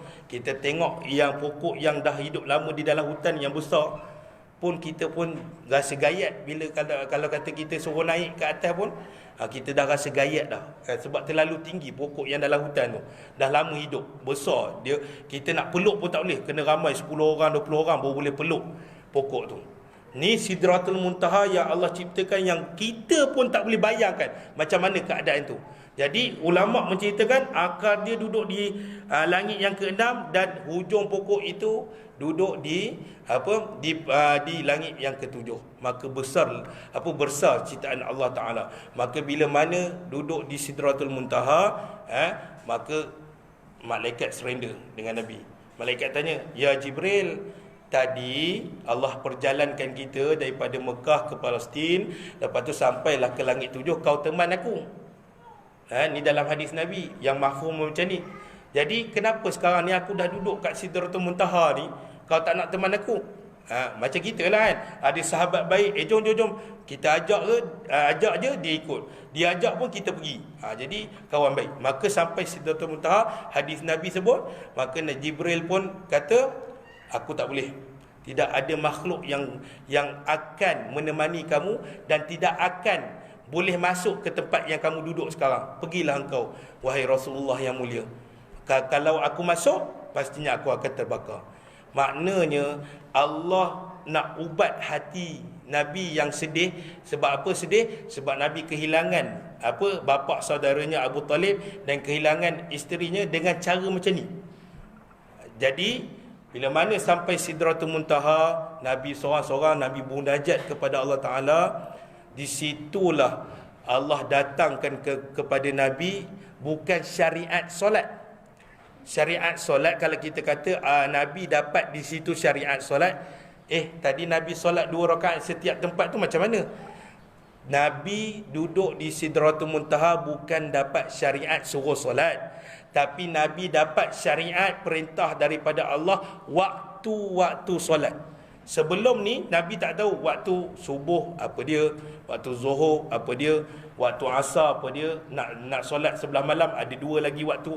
Maka di sinilah Allah perintahkan kepada Nabi sallallahu alaihi wasallam dengan waktu-waktu solat. Maka terbitlah di situ daripada 50 waktu solat. Lalu Nabi Ibrahim kata, "Ya Rasulullah, pergilah minta kurang kepada Allah Taala ni supaya mampu untuk umat kamu buat. Maka sampai di tahap Nabi minta kurang kepada Allah Ta'ala 5 waktu, Nabi dah malu dah dengan Allah Subhanahu Wa Ta'ala. Di sini ada konsep akidah yang tuan-tuan kena faham. Apa dia? Nabi naik ke langit ke-7 sampai ke Sidratul Muntaha, bukanlah Nabi berjumpa dengan Allah. Sebab Allah maujud bila makan. Allah ada tapi tak ada tempat. Allah tiada bertempat. Itu akidah Ahlussunnah wal Jamaah. Kita ada tempat. Tempat apa? Tempat tuan-tuan dan puan-puan duduk sekarang ni tempat. Allah hidup, akidah Ahlussunnah wal Jamaah, Allah ada tiada tempat. Allah dalam bahasa Arab, Allah maujud bila makan. Allah ada tiada tempat. Jadi Nabi naik ke langit tu bukan berjumpa dengan Allah Ta'ala, tapi Allah nak memperlihatkan kekuasaan Allah Subhanahu Wa Ta'ala, begitu hebatnya Allah Subhanahu Wa Ta'ala kepada makhluk yang diciptakan. Itu perkara yang ajaib, yang seterusnya yang kita dapat. Perkara yang kedua, di situlah Nabi dapat lihat wajah malaikat Jibril yang real. Sebelum ni Nabi kalau malaikat Jibril datang berjumpa dengan Nabi, malaikat Jibril akan berupa wajah dengan seorang manusia. Dalam hidup Nabi, daripada kecil sampailah kewafatan baginda Nabi SAW, sampai 63 tahun, Nabi hanya lihat wajah Jibril alaihissalam sebanyak 3 kali secara real. Yang Nabi nampak, yang Nabi boleh cerita, oh malaikat Jibril ada 300 kanan sayap, 300 kiri sayap. Maka di situ kali ketiga Nabi dapat lihat wajah Jibril alaihissalam secara real. Di situlah yang saya ceritakan tadi, malaikat Jibril ceritakan kepada Nabi, oh sebenarnya aku duduk di bawah sayap malaikat rahmat. Malaikat rahmat duduk di bawah sayap malaikat Arash. Dan hari ini Arash Allah Ta'ala dipikul oleh 4 malaikat yang memikul Arash. Nanti di akhirat dia akan dipikul sebanyak 8 orang malaikat. Maka saya nak patah balik ketika Nabi rehat di Baitul Ma'mur tadi, yang saya kata kalaulah dijatuhkan batu daripada Baitul Ma'mur, maka akan jatuh tepat di atas Kaabah. Baitul Ma'mur ini juga merupakan tempat malaikat masuk tiap-tiap hari. Berapa bilangan malaikat yang akan masuk dalam Baitul Ma'mur ni? Tiap-tiap hari, sampai hari ni sebanyak 70,000 malaikat akan masuk tiap-tiap hari, dan tidak akan keluar. Bayangkan tuan-tuan, ramai malaikat ni. Hari ni masuk 70,000, besok masuk 70,000, dan mereka tak akan keluar daripada Baitul Ma'mur tu dengan perintah Allah Ta'ala. Maknanya ciptaan Allah nak tunjukkan kepada kita betapa hebatnya kuasa Allah Subhanahu Wa Ta'ala, sehingga tidak boleh dibayangkan oleh akal fikiran kita. Maka bila dapat saja perintah waktu solat itu, dan tuan-tuan kena faham, selepas saja Sidratul Muntaha, barulah 7 lapis syurga, dan bumbung bagi 7 lapis syurga itu adalah Arash Allah yang saya katakan tadi. Hari ini dipikul oleh 4 orang malaikat Arash, yang setiap sayap kanan itu ada 1,200 sayap, kiri 1,200 sayap. Maka makhluk paling besar, yang paling tinggi darjatnya adalah Arash. Tetapi kita tak boleh kata Allah duduk atas Arash. Saya, tuan-tuan bagi bangku. Sebab apa? Nak bagi mudah saya tengok tuan-tuan. Ini alat untuk kita duduk selesa. Jadi Allah hidup tanpa alat. Allah dengar bukan tanpa apa-apa. Allah dengar tanpa alat. Kita dengar menggunakan alat. Allah ciptakan telinga. Kita lihat menggunakan alat, iaitu mata. Allah lihat tak ada alat. Alat ini hanya untuk manusia. Kalau Allah cabut mata kita ataupun rosakkan mata kita, kita tak pandang, maka tak boleh pandang. Itu sifat lemah manusia. Maka Allah mustahil bagi Allah ini bersifat dengan sifat kekurangan. Maka setelah selesai itu, Nabi balik, diturunkan Allah Ta'ala, dan balik terus ke Mekah, dan terus Nabi ceritakan kepada salah seorang sahabat rapat Nabi SAW, iaitu Sayyidina Abu Bakar. Wahai Abu Bakar, malam tadi, besok paginya Nabi cerita kat Sayyidina Abu Bakar, wahai Abu Bakar, Malam tadi Allah perjalankan aku daripada kota Mekah ke Palestin, dan Allah mi'rajkan aku daripada kota Palestin, Masjidil Aqsa, naik ke langit ketujuh, sampailah Sidratul Muntaha, dan tempat itu tidak boleh dimasuki oleh makhluk lain kecuali aku saja. Maka engkau percaya tak Abu Bakar? Ya Rasulullah. Sayyidina Abu Bakar ni sifat dia lembut. Ya Rasulullah. Sayyidina Abu Bakar kata, ya Rasulullah, apa yang terjadi kepada engkau aku percaya, bahkan apa yang terkeluar daripada mulut kamu dan apa yang engkau buat ini semua aku percaya, sebab itu wahyu daripada Allah Subhanahu taala. Pada waktu itulah Nabi Muhammad sallallahu alaihi wasallam menggelar Saidina Abu Bakar ini dengan gelaran Saidina Abu Bakar As-Siddiq, orang yang sentiasa membenarkan percakapan, perbuatan dan tingkah laku Nabi SAW. Maka dalam peristiwa Isra' wal Mi'raj ini juga Allah memberi gelaran kepada baginda Nabi SAW untuk ubat kesedihan baginda Nabi SAW ini dengan gelaran Habibullah. Habibullah ini gelaran yang tak pernah Nabi minta. Nabi tak pernah doa, ya Allah tolong jadikan aku kekasihmu. Habibullah ni maksud dia kekasih Allah. Nabi tak pernah minta, tapi Nabi sentiasa mohon ampun, Nabi sentiasa berzikir, Nabi sentiasa solat malam, tapi Nabi tak pernah minta, ya Allah jadikan aku Habibullah, kekasihmu. Nabi terdahulu dia minta, contoh Nabi Musa, ya Allah, Nabi Musa angkat tangan, aku nak bercakap dengan engkau. Tu sebab Allah arahkan Nabi Musa naik ke Bukit Tur Saina di Mesir, dan dikatakan Nabi Musa ini bercakap dengan Allah Ta'ala secara direct. Maka Allah gelarkan Nabi Musa ini dengan Kalimullah. Kalau Nabi Ibrahim juga begitu. Nabi Ibrahim doa kepada Allah Ta'ala, ya Allah jadikan aku ini sahabat baik engkau, ya Allah. Bukan sahabat baik maksud yang kita gambarkan di dunia ni, maksudnya kekasih juga. Maka Allah terima doa Nabi Ibrahim. Allah berikan gelaran kepada Nabi Ibrahim Khalilullah, kawan Allah. Maka Nabi terdahulu dia minta, tapi Nabi SAW tidak pernah minta kepada Allah untuk jadi kekasihnya. Jadi dalam peristiwa Isra' Mi'raj ini akhirnya, sebelum kita menutup, akhirnya dalam peristiwa Isra' wal Mi'raj ini satu peristiwa yang sangat besar di sisi Islam, yang mana di akhir selepas saja peristiwa ini berlaku, ada golongan daripada kalangan sahabat yang tidak beriman dengan peristiwa ini, tidak beriman dengan apa yang terjadi kepada baginda Nabi SAW ini. Mereka murtad daripada ajaran Nabi SAW. Dan ada dikatakan dalam ceritanya, ada juga satu golongan yang dia tak percaya, tapi dia nak tengok Nabi ni betul ke satu malam boleh sampai ke Palestin. Lalu dia tanya, ya Rasulullah, ya Muhammad, kalau betul kau sampai dalam suku malam ke Palestin dan kau cerita pula kau naik ke atas, tolong ceritakan kat kami berapa banyak pintu yang ada dekat Masjidil Aqsa. Sampai begitu. Kalau hang tak nak beriman, sudahlah kan, tak payah nak uji-uji. Sebab ini semua mukjizat dan perintah Allah Subhanahu Wa Taala.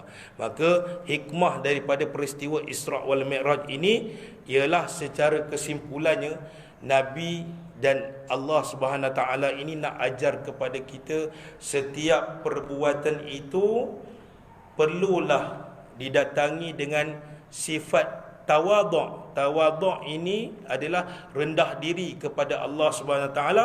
Kerana apa? Bila kita ada rasa tawadhu', kita akan mengatakan, ya Allah, diri aku ni hari ni, pakaian aku buat benda ni hari ni, aku tidak ada kuasa, ya Allah, yang menggerakkan tangan aku ini, yang boleh aku berjalan menuju ke masjid ini, bukan atas kehendak aku. Semua adalah perintah dan kehendak Engkau, ya Allah. Jikalau Engkau tidak menggerakkan aku, nescaya aku tidak akan sampai di dalam masjid ini. Maksudnya di situ kita diajar oleh Allah Subhanahu Taala, dan peristiwa Isra' Mi'raj ini ialah sifat tawadhu'. Yang kedua, setiap perbuatan amalan kita itu, bila kita nak beribadah kepada Allah Ta'ala, bukan sahaja kita kena suci pakaian kita di fizikal kita saja, tetapi di dalam juga hati kita perlu dibersihkan sebelum kita nak bertemu dengan Allah Subhanahu Wa Taala. di yaumul akhirah, supaya kita disenangkan oleh Allah Ta'ala untuk kita menuju ke tempat yang kekal abadi, satu makhluk yang Allah ciptakan yang dia akan kekal selama-lamanya, iaitu syurga dan neraka. Maka kita takut juga kita tak lepas di titian sirat tu pun kita takut kita tak lepas. Sebab apa? Perjalanan nak naik 70,000 tahun, perjalanan dah naik, nak meniti titian tu pun 70,000 tahun, dan nak turun tu pun dalam keadaan 70,000 tahun. Dan ulama mengatakan melalui hadis Nabi SAW, ulama mengatakan titian sirat tu dia sengit sikit, jadi tak seimbang. Bagi orang yang tidak beriman, iaitu non-Muslim, dia belum langkah lagi, baru nak langkah, dia akan terus jatuh di bawah itu neraka jahanam. Bagi orang Muslim yang kekal dengan perbuatan maksiat dia jalan sikit tapi dia akan jatuh ke dalam neraka jahanam. Bagi orang yang beriman betul-betul kepada Allah Ta'ala, dia akan terus, dan Nabi akan tunggu di sebelah sana. Nabi akan panggil, ta'al, meh, datang ke aku, minum dengan aku di telaga Al-Kautsar. Telaga Al-Kautsar ni Allah ciptakan besar dia ni seumpama besar seluruh bumi Syam. Bumi Syam apa? Jordan, Lebanon dengan Yaman. Tu besarnya tapak kolam Nabi ni yang orang Islam dan orang beriman ni akan minum bersama Nabi, besar dia macam tu dikatakan. Dan gelas-gelas dia ini banyaknya, gelas yang kita akan minum bersama Nabi ini diciptakan oleh Allah Ta'ala daripada emas, yang banyaknya umpama kita melihat ke langit, banyaknya bintang di langit.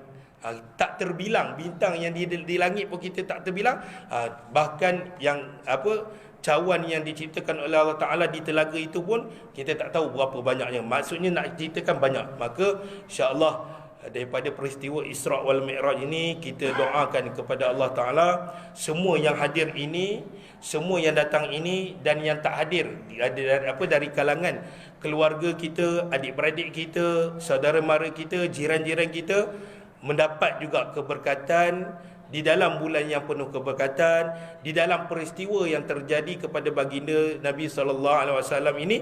Kita doakan semuanya dapat keberkatan dan pengampunan daripada Allah Subhanahu Wa Taala. Saya mohon maaf kerana mengambil masa yang lama. Segala salah silap pertuturan saya, percakapan saya ini mohon dimaafkan. InsyaAllah kalau diberi peluang kita akan berjumpa lagi InsyaAllah sebelum kita akhir kuliah ataupun pengkongsian kita ni. InsyaAllah kita baca doa dulu, moga-moga Allah mengampunkan dosa kita. A'udzubillahi minasyaitonirrajim. Bismillahirrahmanirrahim. Rabbana la tuzigh qulubana ba'da idh hadaitana wa hab lana min ladunka rahmah innaka antal wahhab. Ya Allah, jangan Engkau bolak-balikkan hati kami ya Allah, setelah Engkau memberi petunjuk, setelah Engkau memberi hidayah, setelah Engkau memberi panduan kepada hidup kami ya Allah. Ya Allah, tetapkan iman kami dan Islam kami sehingga akhir hayat kami ya Allah. Jadikanlah kematian kami ya Allah kematian yang husnul khatimah, kematian yang baik-baik ya Allah. Jangan Kau jadikan kami ya Allah, jauhkan kami ya Allah daripada kematian yang Engkau hina ke atas diri kami ya Allah. Kami inginkan syurga-Mu ya Allah. Jadikanlah pada hari ini ya Allah kami menuntut ilmu daripada karangan-karangan ulama ya Allah sebagai amalan baik kami ya Allah yang akan memberatkan timbangan mizan kami ya Allah di akhirat nanti ya Allah. Rabbana atina fid dunya hasanah wa fil akhirati hasanah wa qina adzaban nar. Allahumma ja'alna minan najihin wal faizin fid dunya wal akhirah. Jadikan kami ya Allah, jadikan zuriat kami ya Allah, jadikanlah pasangan kami ya Allah, jadikanlah saudara mara kami, jiran kami ya Allah di kalangan hamba-hamba-Mu yang berjaya di dunia dan di akhirat. Rabbana atina fid dunya hasanah wa fil akhirati hasanah wa qina adzaban nar. Sallallahu ala sayyidina Muhammad wa ala alihi wa sahbihi wasallam. Walhamdulillahi rabbil alamin. Mohon maaf daripada saya. Aqul qauli hadza wa astaghfirullah li wa lakum. Wassalamu alaikum warahmatullahi wabarakatuh.